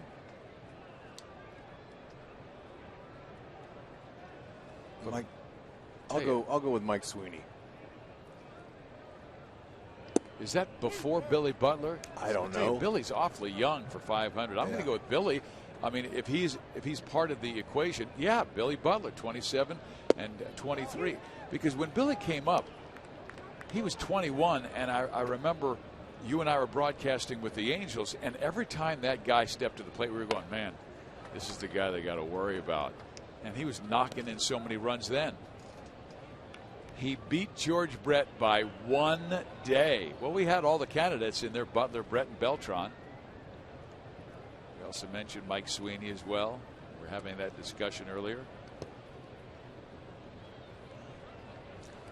Ichiro better find another place to hit the ball besides to Irvin, because Irvin's retired him both times up today.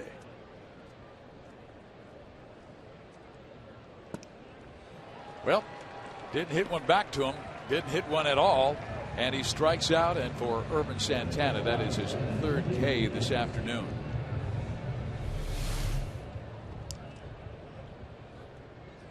Yep, you know, it's a changeup that faded away from him there. Irvin doesn't have the amount of strikeouts that he typically does because his slider's been inconsistent today, especially like it was in that 3rd inning where the Yankees jumped on him for a couple of home runs. Now Jason Nix, who's flied to left, reached on an error by Mike Moustakas. Waves at the first offering, strike 1. Santana's next pitch will be his 90th. 62 have been strikes, 27 have missed. And once again, his command has been very good, but when he has made a mistake, it's been over the plate, and the Yanks have jumped on him for 3 runs in the 3rd on homers by Cano and Wells. Single tally in the 5th on a single by Vernon Wells.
Hey, Irvin, all of a sudden this inning here, he's getting that slider with a good downward break to it. And that's his difference maker.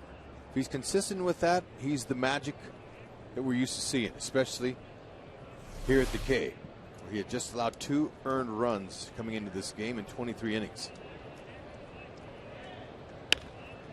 Hit to right, Hosmer has it. Santana covers. 1, 2, 3 go the Yankees in the 6th. We'll be right back.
game. He was able to nail it down yesterday. And Mo Farewell Tour, thanks for the memories indeed, number 42. And of course, the 6th inning is our Sonic Slam inning, and our contestant is John Edelman from Kansas City. If the Royals hit a home run in this inning, John will win $200, but if the Royals hit a grand slam out of the park, John will win $25,000 from Sonic and the Kansas City Royals. I hope John can hit the jackpot, but it sure would be nice if they could just get a few guys on. Get a few guys on, cause a little havoc, and then get a couple big hits and get right back in this game. Get this beautiful crowd into the game today here at the K. I would love to see Dyson do what he did last time up. I mean, I know he doubled his first time up, but he stayed on top of that baseball, Hut, and he almost tapped it over the head of Kuroda. And he has such great speed. If the infielders move their feet like 4 or 5 steps, a lot of them don't have a chance to get this guy. But this is directly at Cano, and he'll throw out Dyson.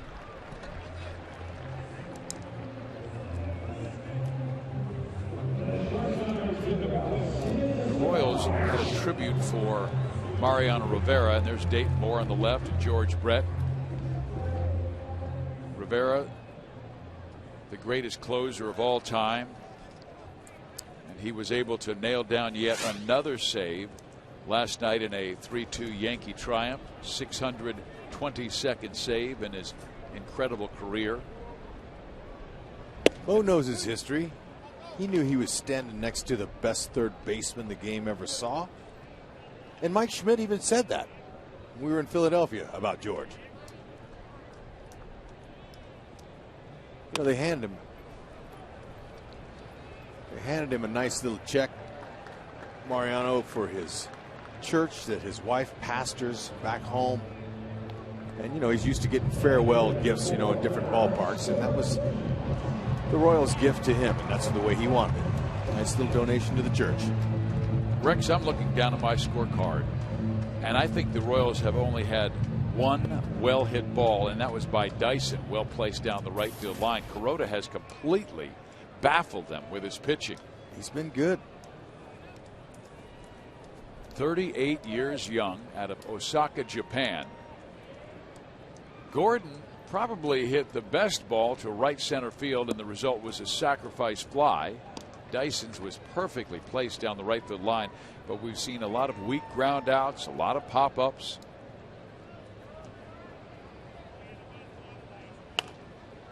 Out of play. You got to find ways to make it happen. Sometimes you got to be creative. You know, you got to bunt, take a little bit off your swing, just try to get something going. Or, you know, when it comes to your 3-4 guys that are up here, you don't have to shorten up your swing much, but try to make it happen. You'll see glimpses of it, and then all of a sudden it'll wander away for a couple of games. But this team not firing on all cylinders, and yet they're still 3 games over 500. And that's a well struck ball back up the middle, and Alex has his first hit. Comes with 2 out in the 6th inning. Well, I tell you, it's easy to hit a ball up the middle sometimes, but between the pitcher's legs when they're only a foot apart, it's amazing. That ball got right between Kuroda's legs. Time for our Sprint Unlimited answers. And we asked that question, how many RBIs will Billy Butler have in his career? I think it's going to be well over 1,000 because he just turned 27 and he has over 500 right now. 53% agreed. The Unlimited Answer Sweepstakes presented by Sprint. Vote in today's Unlimited Answers poll and enter for your chance to win 2 Crown Club tickets to a future Royals game courtesy of Sprint. This is by far the best outing by Hiroki Kuroda against Kansas City. He has never beaten the Royals. 0-2. Pitched twice last year against Kansas City.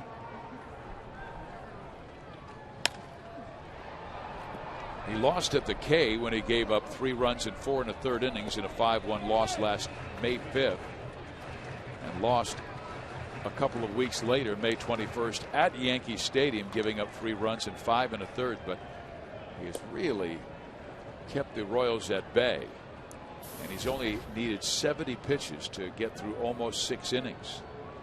Maybe he can throw a mistake to Billy, who he has down 0-2.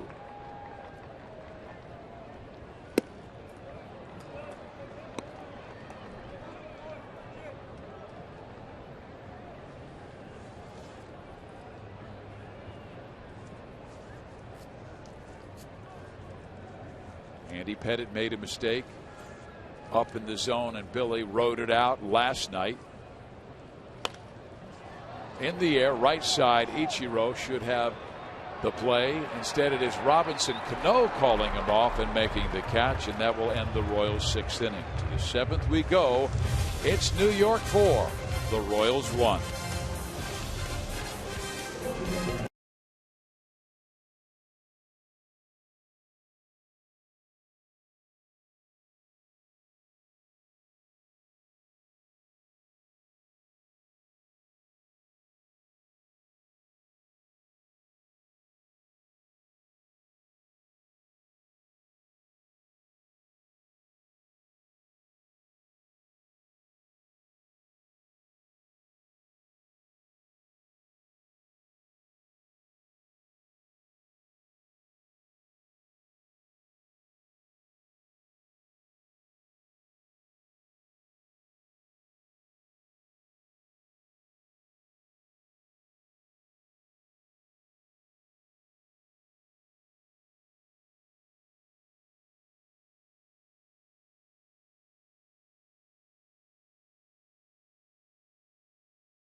In his fan seating section, $21 gets you a seat in the right field cheering section, a new limited edition Frenchie Quarter t-shirt, and Mardi Gras beads. Get your tickets now at Royals.com/Frenchie.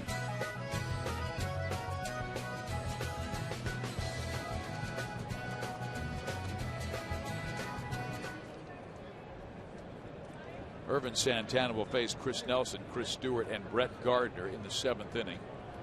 This likely will be Irvin's final inning. He's thrown 94 pitches.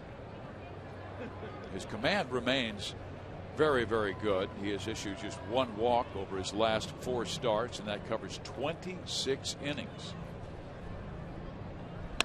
Ground ball third, Moustakas. 1 out.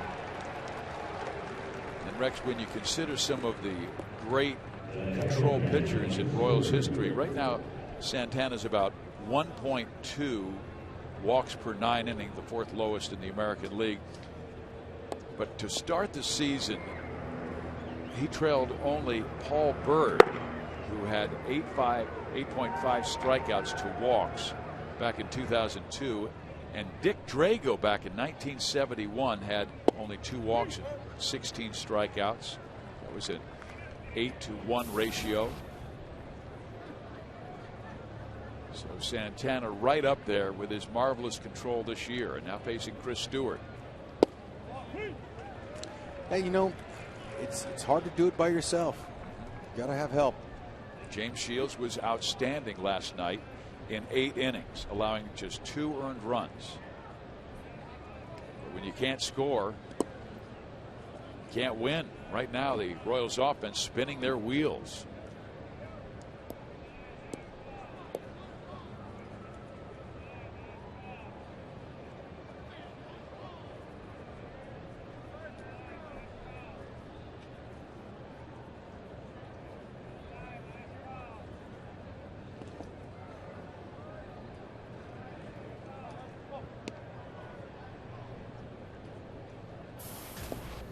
Get downloads up to 50 megabits per second with Time Warner Cable Ultimate Internet. Santana's topped that at 94.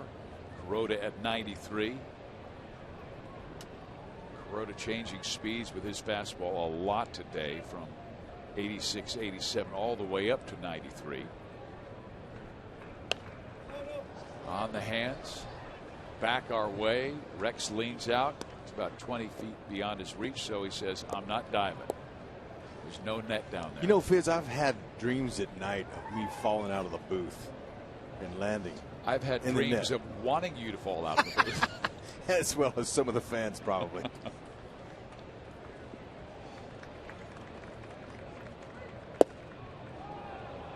Three and two. Did you ever land? Yeah, I landed in the net at Fenway Park. Did you? Net caught me. I landed on my back. So it was like a trampoline, or like a trapeze artist, you know, that falls on the net. Down the line, that's a base hit, the second for Chris Stewart this afternoon. And Alex Gordon will hold him to one base. Alex is extremely stingy on anything down there. He takes a lot of pride in getting to that ball down the line and holding those runners to a single. And it looks like we'll have a pitching change here as Santana's gone over 100, and Ned Yost wants the left-hander that he's had warming down in that bullpen, Tim Collins, to face Brett Gardner. So Irvin Santana, a job well done. He won't be able to get the victory, but he allowed 4 runs to the New York Yankees. And our Chevy call to the book.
And watch every out-of-market game live online in HD. Features include choice of home and away broadcast, DVR functionality, and multi-game viewing options. Visit MLB.tv to order and join the millions of fans already watching games.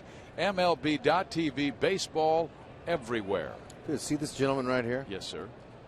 He's the official Major League authenticator. And any ball, any scuff balls that are thrown out, the ball boy retrieves them and gives them to that gentleman. And that gentleman gets them, inspects the ball, and places a sticker on it of authenticity. And they'll probably do something with these specially pink-laced baseballs. And not only is today Mother's Day, but it is also Breast Cancer Awareness Day around baseball, and virtually every player will be swinging pink bats, wearing pink wristbands, and managers have been working off a pink lineup card, as the color has been prevalent throughout this afternoon's game. A year ago, the Royals were 9-1 winners in Chicago on Mother's Day, but trailing 4-1 to the Yankees in this one. Tim Collins coming out of the bullpen, and he allowed 2 inherited runs and 3 of his own after entering a game on Tuesday at Baltimore. He entered it with a 3-3 game, took the loss. And there's the baseball that was fouled off. Hand it to the gentleman.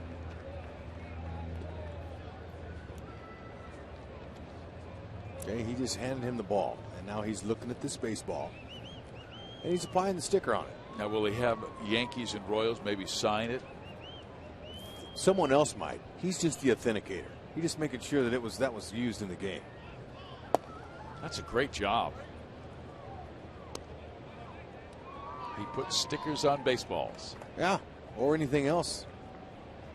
Lineup cards, broken bats, any little things that people want to get authenticated. Meantime, Collins has Gardner down in the count, 2 balls, 2 strikes.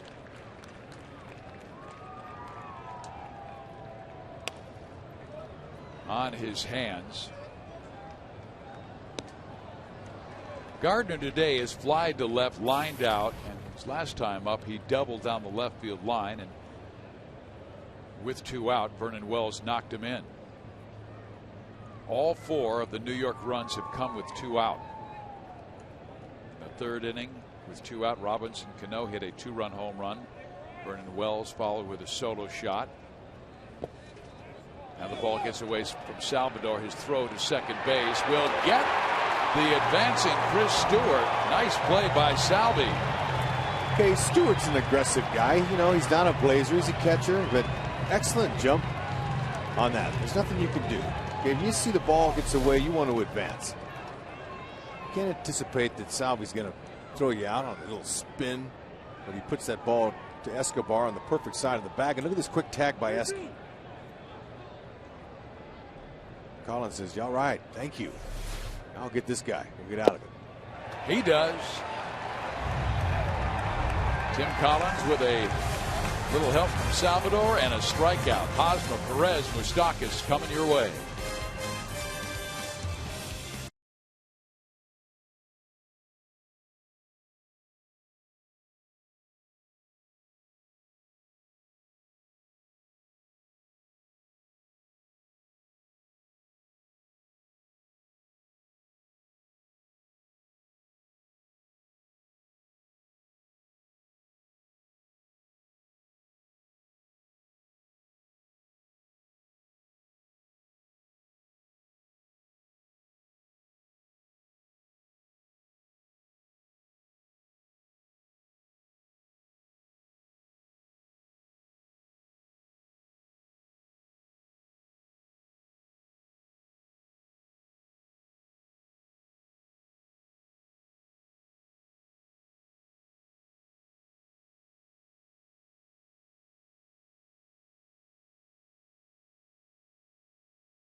League, Detroit and Cleveland battling right now in the 9th inning. Toronto all over the Red Sox at Fenway Park.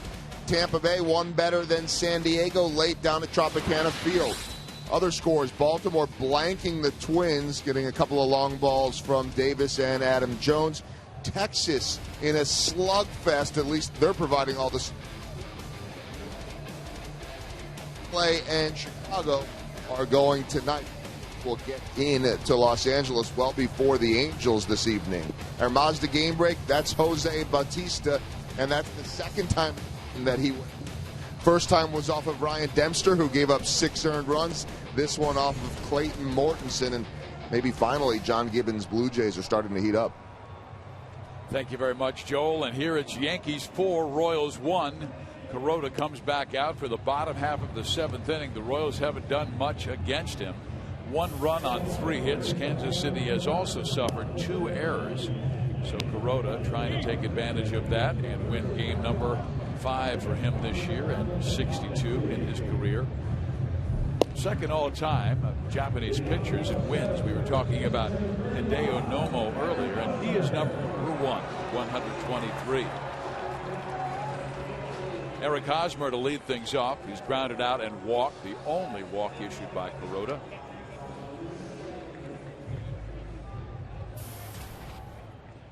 KC is off for Anaheim next. Oakland and Houston.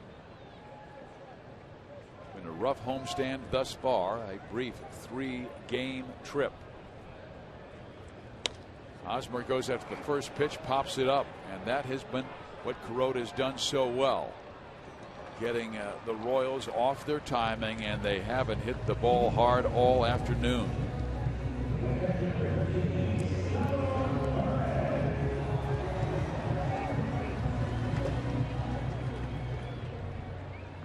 You can vote for the Royals Player of the Month, sponsored by Majestic and Rally House. Vote at Rally House stores and get a chance to go on the field and meet the winning player.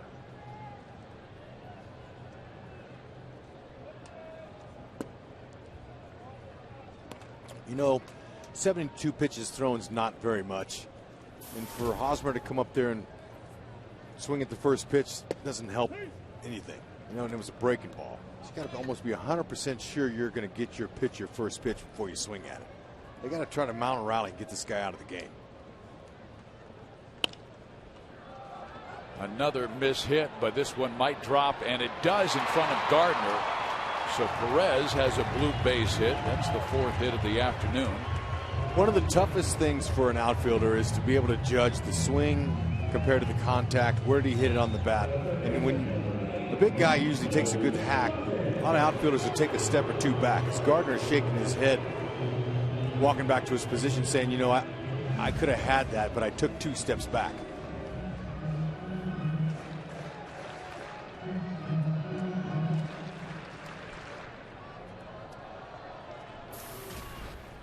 Even though you don't necessarily want to get to the Yankee bullpen as great as they've been the last couple of nights, still take your chances.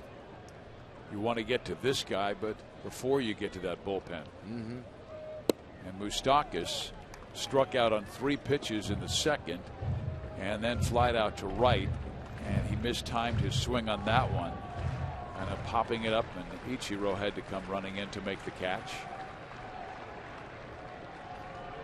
There's a few guys starting to kind of loosen up a little bit. As a hitter, Rex, what do you tell yourself against a guy like Kuroda, who's crafty? He's not overpowering. Keep it simple. Let your eyes tell your hands where the mistake is. See the ball out over the plate. Keep it as simple as possible. Don't overthink on this guy. Start thinking what he's going to throw me in certain counts. 2-0. Right here's perfect time to look for something and drive it. Are you looking for a certain zone, certain area? Yeah. Where? Right out over the middle of the plate, Fizz. About belt high. Moustakas gets that kind of pitch, but just does get it at the end of the bat and flies out to center field. 2 gone.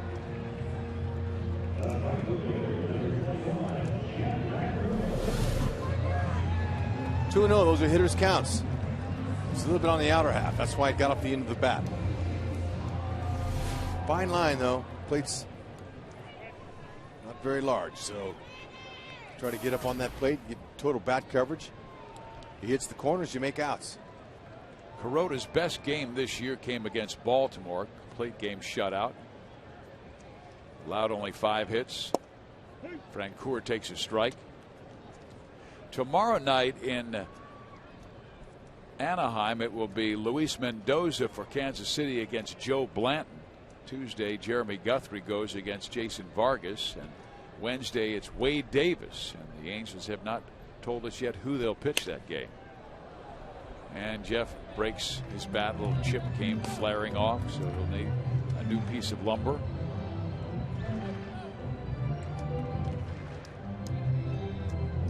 Kuroda has tossed at least 7 innings without allowing a run in 8 of his 40 starts since joining the Yankees in 2012. He's tied with Clayton Kershaw for the second most starts in the majors over the last 2 seasons, behind Felix Hernandez's 9 such games. But the interesting thing is, Rex, he wasn't a superstar in Japan in his 11 years. And he was a good, not great pitcher for the Dodgers. But all of a sudden at age 37 and 38, this is the best baseball he's ever pitched. 16 wins last year, 3.3 earned run average. Because this game is not for, I mean, it's for the young athletes, but it's not, the success doesn't always happen when you're really young. Now you see it, Mike Trout, you see it, Bryce Harper, you know, those are exceptions. The guys who excel in this game are in their mid to late 20s and into your 30s. I believe a hitter doesn't reach his prime till he's 30. If he's healthy and he stays in the game long, you have to figure out things. You got to figure out who you are. What are your strengths? What are your weaknesses? Francoeur will ground out.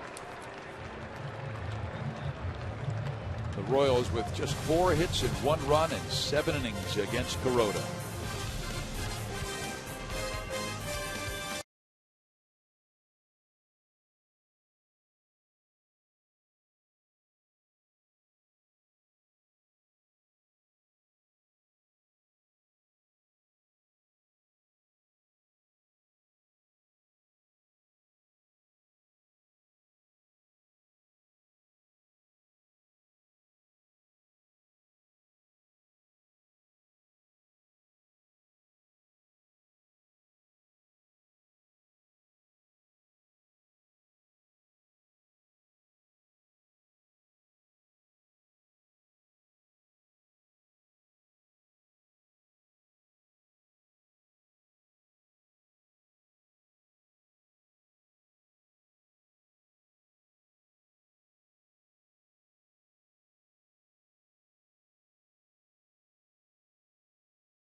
Dodge. Visit Dodge.com or your local Dodge dealer today. It is a gorgeous afternoon in Kansas City. The weather has finally arrived that we love. It's baseball weather. The kids having fun out beyond the K. And here inside, it has been all New York. 4 runs, 8 hits for the visitors. 1, 4, and 2 for Kansas City. Tim Collins remains on the hill after taking over for Urban Santana in that 7th inning. In the 8th, it'll be Cano, Wells, and Hafner. Lefty, righty, and then a lefty.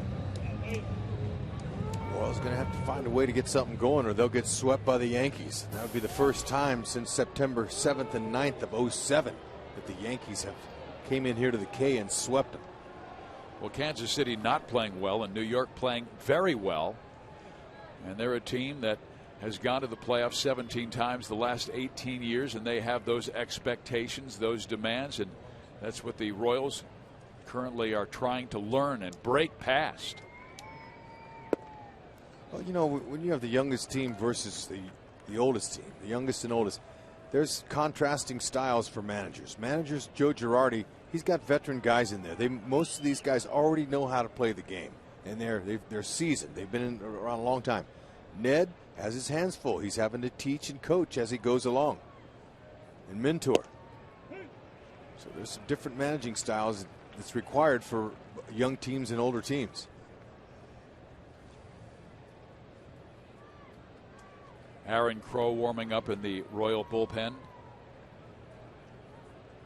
Cano is 1 for 3 this afternoon, but that was a huge hit, a 2-run home run as Tim Collins backs him off the plate.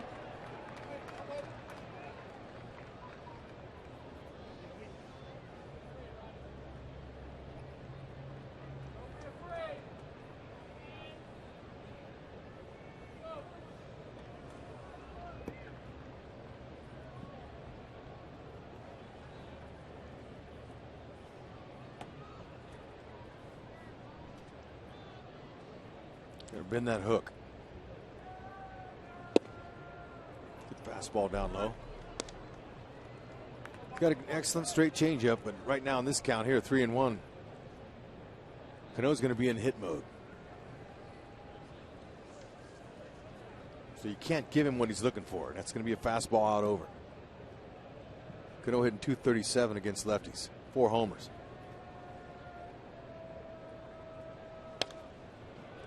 3-2.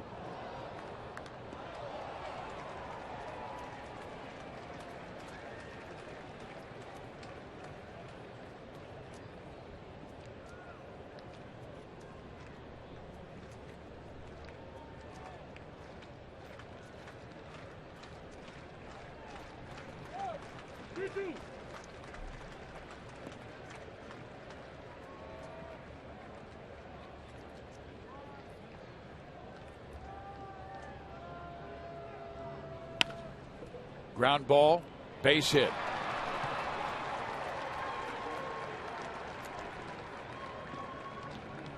So Robinson has his second hit of the afternoon, and now the perfect Vernon Wells will be coming up, who has singled, homered, and singled. He has driven in a couple of runs, having a terrific series. His home run won the game yesterday in the 5th inning that erased a 1-run Kansas City lead. We knew May would be difficult, facing teams that won 90 games or more last year. There's a shot to left field, and Gordon is back, reaches up and makes the catch for the first out. Cano retreats to first base. I mean, they had Tampa Bay, who is a playoff team from the past, won more than 90 games last year. Then the Chicago White Sox, who won 88, and they were barely taken out by the Detroit Tigers last year. Then Baltimore, who made the playoffs, the Yankees, who made the playoffs, the Angels, who have always been very good, the Athletics, who won the West last year. So it will not be easy. They will finish that road trip against Houston, but then come home to face the Angels and the Cardinals. And then they will finish at St. Louis the month of May. So they're going to have to fight their way through this month.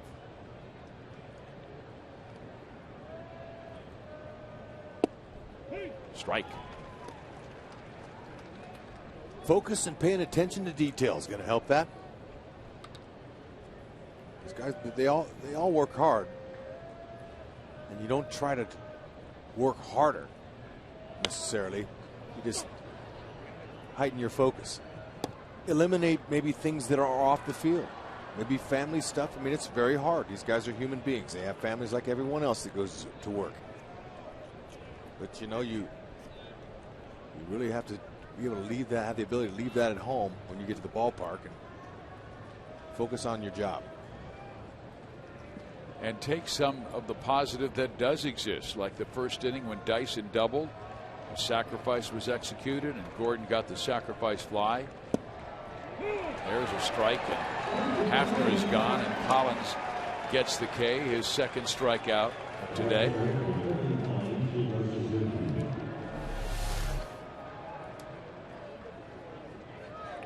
Nice straight change.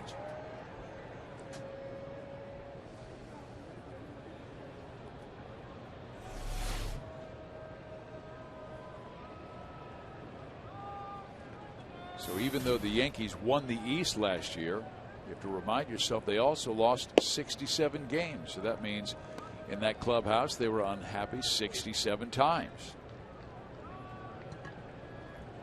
got to be able to forget about that and move forward. I was going to say unhappy until after you get out of the shower.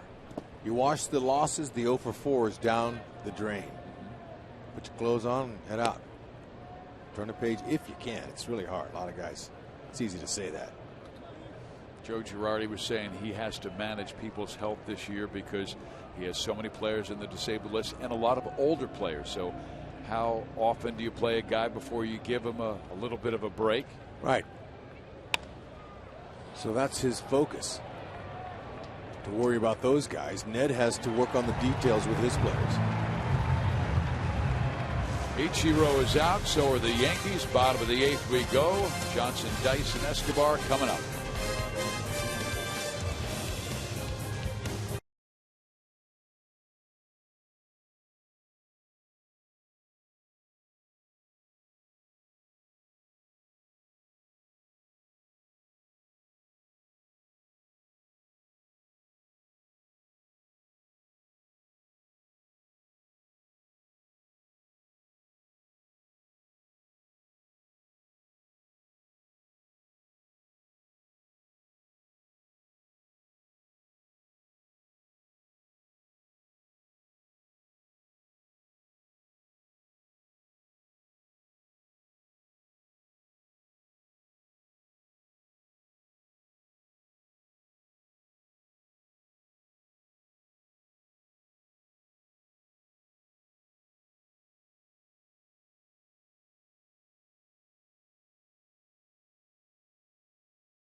And we'd like to tell you this copyrighted telecast is presented by authority of the Kansas City Royals Baseball Corporation and may not be reproduced or retransmitted in any form, and the accounts and descriptions of this game may not be disseminated without the express written consent of the Royals.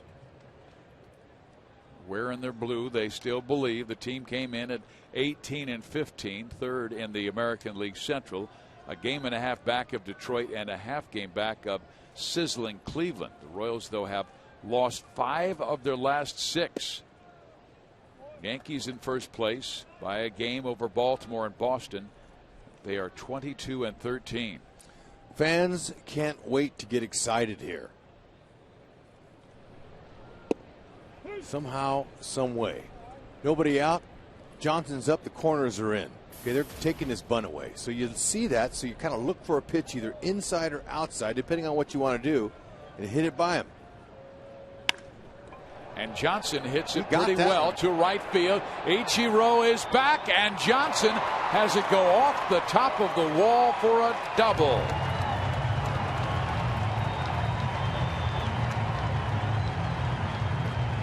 Looked to me like he got it. Now, the wind's blowing pretty good. Maybe it knocked him down, but on contact, I rarely miss those. I mean, that's a real nice swing. Forget about the corners and hit it by them. Take the double the long way. Anything to get something going. Leadoff doubles are nice. They're going to have to work at it. Catches the ball right out in front of the plate.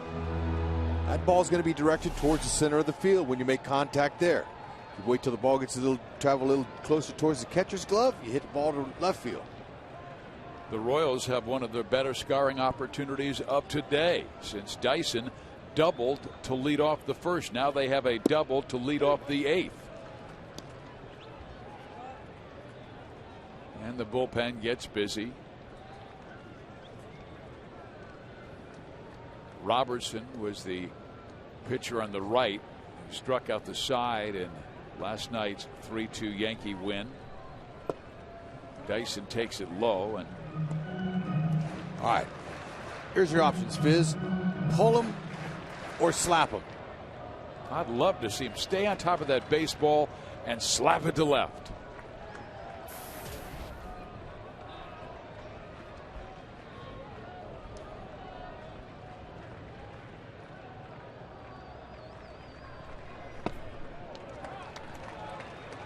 A 2-1 count for Dyson. On Friday, he hit a 3-run home run. His first home run in 3 years. But he's thinking somehow get Johnson home from second base with a base hit. To center field. Caught by Gardner. Johnson tags at second, goes to third. That ball was well struck. Dyson had a nice plan. Wasn't trying to look for something out over. He just hit it hard. Good swing, hit it hard, nothing you can do. But it was a productive out.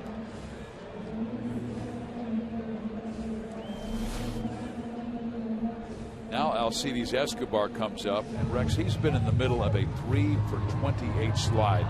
Would you think about bunting for a hit? Not any kind of squeeze, but bunting for a hit? No. Okay. No, it's too big a hole up the middle. They're pinching him to right field as a second baseman. Cano, look at this. You could fly the Goodyear blimp through there. Strike one. Either they're playing him to pull or they're playing him to go the other way and just leaving that gaping hole up the middle. And when the corners are in, you don't want to. If you fail bunting, then you get the guy out at home. He goes to short. The run will score. It's 4-2. So Kansas City has cut the New York lead in half, but not recorded. Hey, little by little. Running out of time, but scratch and claw all you can. Like I said, middle of the field brings the ribby.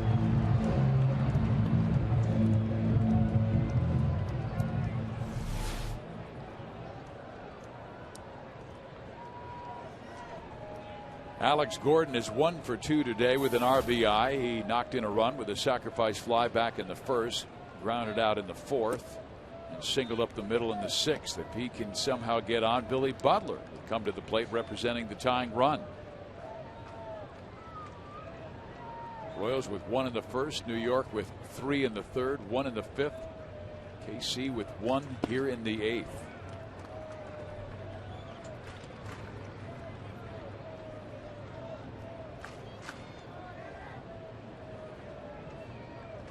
Kuroda's pitch efficiency has still been very good. 93 pitches in 7 2/3 innings.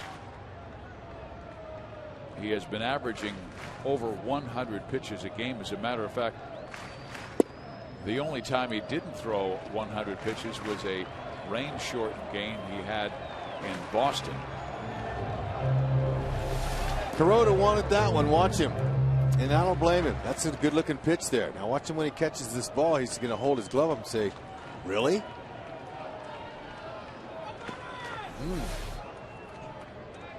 You green lighting, Alex? Anything he wants. Somehow he'd love to get on base, whether it's a walk or a hit for Billy. He's taken. It's a strike, 3-1. Been so good lately. I mean, if he swings 3-0, it's okay with me. Good hit a homer. Still in the same situation right here. In there, strike 2. It's 3-2 to Alex. Those are some pretty good spots. 3-0 was one down the middle, but this one here, he's a little bit more careful there. You're almost expecting him to stay away. Got to challenge it. He does stay away, and it's laced to left. Alex looked like he knew it was coming. And he bangs it into the corner for a 2-base hit. So Butler will come up representing the tying run. And Girardi, he's coming out to get it. For Dave Robertson.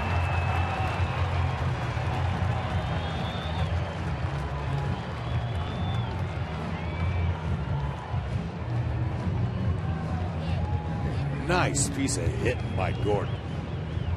Locked in, waited for it. He saw 3 consecutive fastballs. You get a great hitter like that, 3 looks, he's going to do something to the ball. Turn it around. Our Chevy call to the bullpen brings on Dave Robertson, who faced 3 last night and struck them all out. Kuroda and Las Diaz getting into it.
Knocked out Hiroki Kuroda.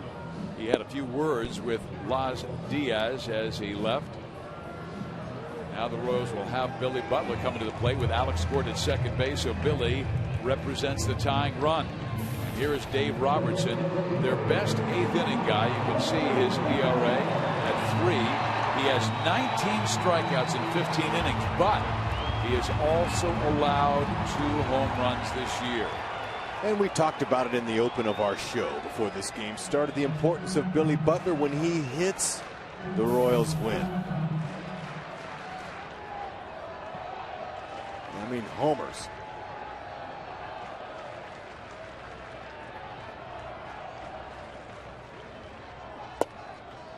Let's show you the numbers when Billy hits, how the Royals fare. Slugging percentage. 16 RBIs in the wins, hitting 146 with 1 home run in the losses. His 1 home run came in last night's loss, 3-2. He hits that one pretty well to right center field, but Gardner has a good read on it and pulls it down. The inning ends with the Royals trailing by a pair, 4-2. We head to the 9th inning here at the K.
Head to Los Angeles, but first, Boulevard Royals Live will wrap up this game. Hopefully the Royals come back, but as of right now, errors once again, and just a rough day against the Yankees to this point. But hopefully we'll have an on-field celebration to talk about, guys.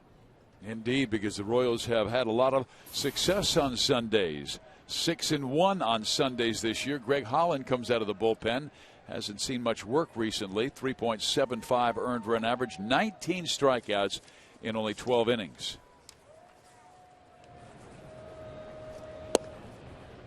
He is facing Jason Nix, Lyle Overbay, and Chris Nelson. Well, the Royals coming today had the best record in day games, 10-4 in the AL.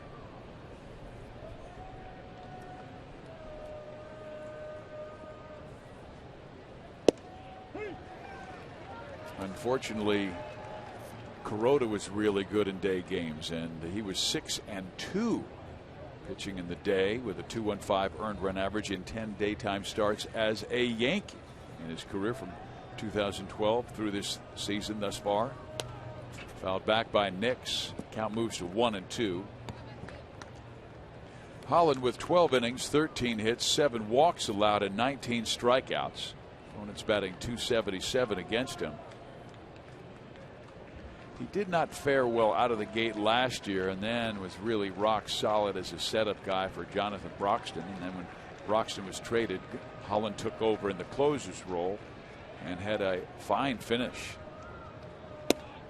Barely missing outside at 87.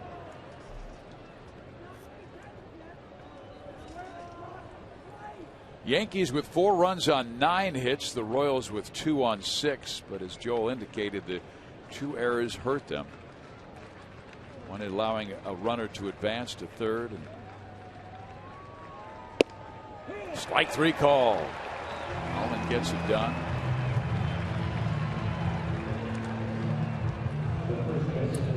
Holland's got to get some work. It's not a save opportunity, but he's got to get in there and pitch. And he's getting ahead of guys and finishing them off. No argument by Nix.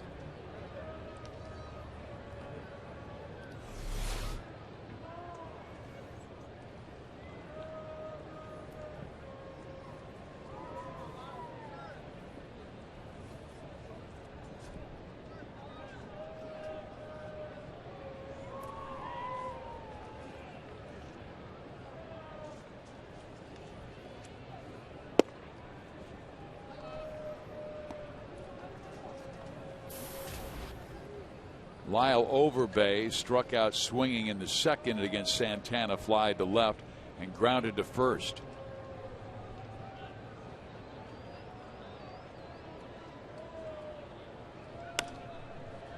Out of play, and Mariano Rivera, we told you, has 622 career saves, the most in Major League history, and that is our Toyota League leader. Trevor Hoffman, the only other who's gone over 600. Robertson was able to get the final out of the 8th inning.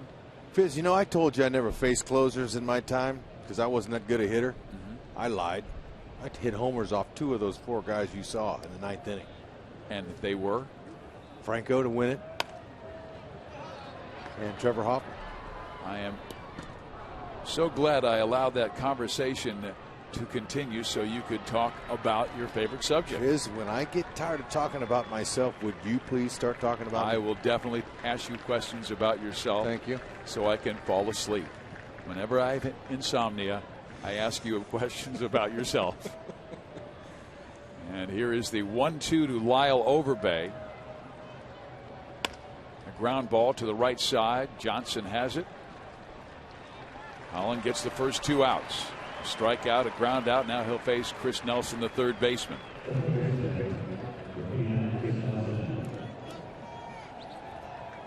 Talked at the beginning of the game that the Royals need to take care of the little details, the fundamentals, so they can get out of this funk a little quicker.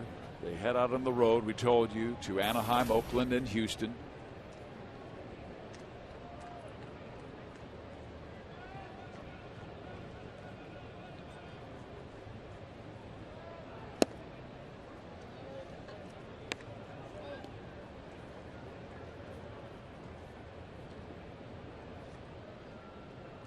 Nelson's average has fallen to 179. He's playing because Kevin Youkilis still not healthy enough to get out to third.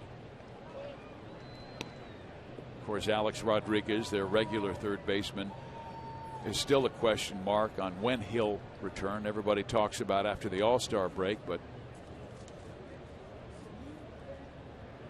he's been slowed by that hip injury. And here's a swing and a miss. 2 balls and a strike to Chris Nelson, who hit 9 home runs with the Colorado Rockies last year.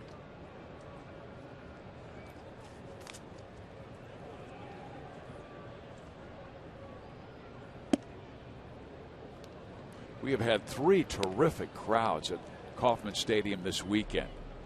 Unfortunately, they haven't had that much to cheer about. As the Yankees won Friday 11-6, last night 3-2, and leading by a couple of runs 4-2. They had a chance to get to Mariano last night and almost did. Moose hit a gapper to left center. Was run down. It was really a terrific at bat by Mike. Wasn't. It was ran down. Vernon Wells was able to glove it. Mike said when he hit it, it looked like it was going to stay straight, tailed at the end, and Wells was able to get it in the left center gap. The 3-2 pitch by Greg Holland is on the way, and a foul off the right side. Mendoza and Blanton tomorrow night at the Big A. Guthrie and Vargas on Tuesday, Wednesday, and a pitcher yet to be determined by Mike Scioscia.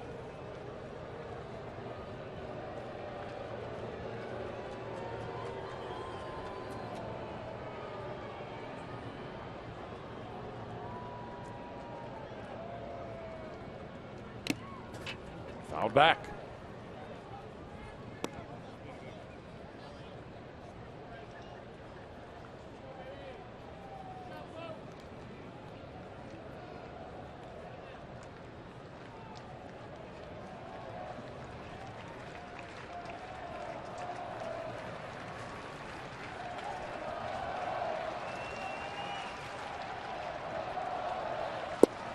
Got him.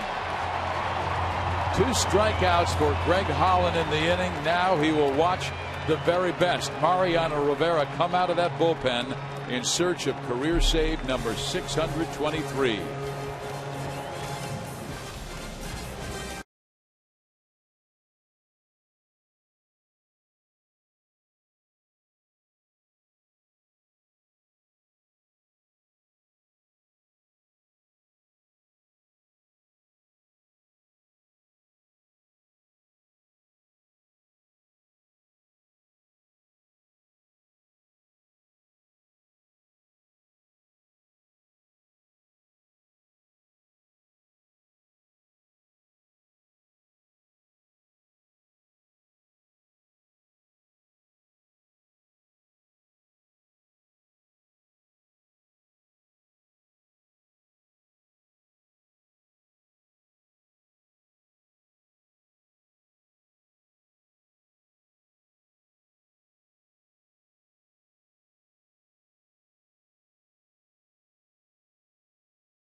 Teased him on Friday with the no-mow zone where he fell and injured his knee last year, signed autographs for so many Royal fans, and then a reception on Saturday working with injured young people in the Kansas City area, signing autographs, answering questions. The Royals gave him a tribute today. Dayton Moore, George Brett right there at Mariano's side. And now he is pitching for the final regular season time in Kansas City. As Ken Singleton, the Yankee broadcaster, told us, Mariano is a man of his word. He told us he would retire, and he will. Even at the age of 43, you see his brilliant numbers. He has converted 14 saves in as many chances this season, marking the second longest streak to begin a season in his career. He is facing Eric Hosmer and delivers strike one. Good. Send him a parting gift. The Royals with an L right here. Get some guys on and beat him. Rivera has converted each of his last 28 save opportunities against the Royals since 1999. Last blowing a save against them on August 18th at Kauffman Stadium. Fouled off. 0-2 to Eric. Cutters, cutters, cutters. That's it. You might add and subtract velocity off of that pitch, but that's what he does. There are the numbers against Kansas City. It's his longest active streak against any team, and second longest streak versus a single team in his career, behind only a stretch of 33 consecutive converted saves against Tampa Bay. And against the Rays, it goes back all the way to 98 through 2005. Hosmer takes it inside. 2 balls, 2 strikes. Loves those hard cutters in on the hands of hitters. A lot of guys think they're strikes. They're not. They end up with a broken bat. This is his 19th big league season, and Hosmer sends it up the middle. Nix can't find it, and the Royals with a chance. Tying run will come to the plate in Salvador Perez, who got a double off of Rivera last night. Hosmer hit the same identical ball last night off of Mariano, except it was right to Nix. So Eric having some good ABs against the future Hall of Famer. This time a little bit to Nix's left. Getting something going here. So Perez and Moustakas, who had the 2 best at-bats last night off Rivera, will go now and next. Ooh, this is trouble. A 6 and a 3 double play, and a rally is snuffed out immediately. In Salvador, you have to ask yourself the question, why do you go out to the first pitch, particularly when it was in such a Rivera-like location? Oh well. Maybe Moose can start it going again. Last night he had a tremendous at-bat off of Mo Rivera. And then this one, fans thought Mike was going to find the gap, but didn't quite have enough on it or enough sink on it. Now Moustakas, who does take a strike. Moose 0 for 3.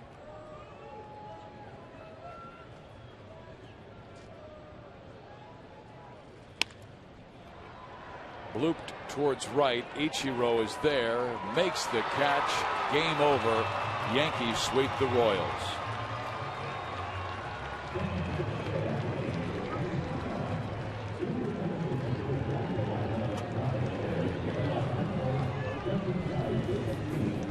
Kuroda gets the victory. Santana will take the loss, but the Royals offense remains very, very silent this week. Just not enough runs.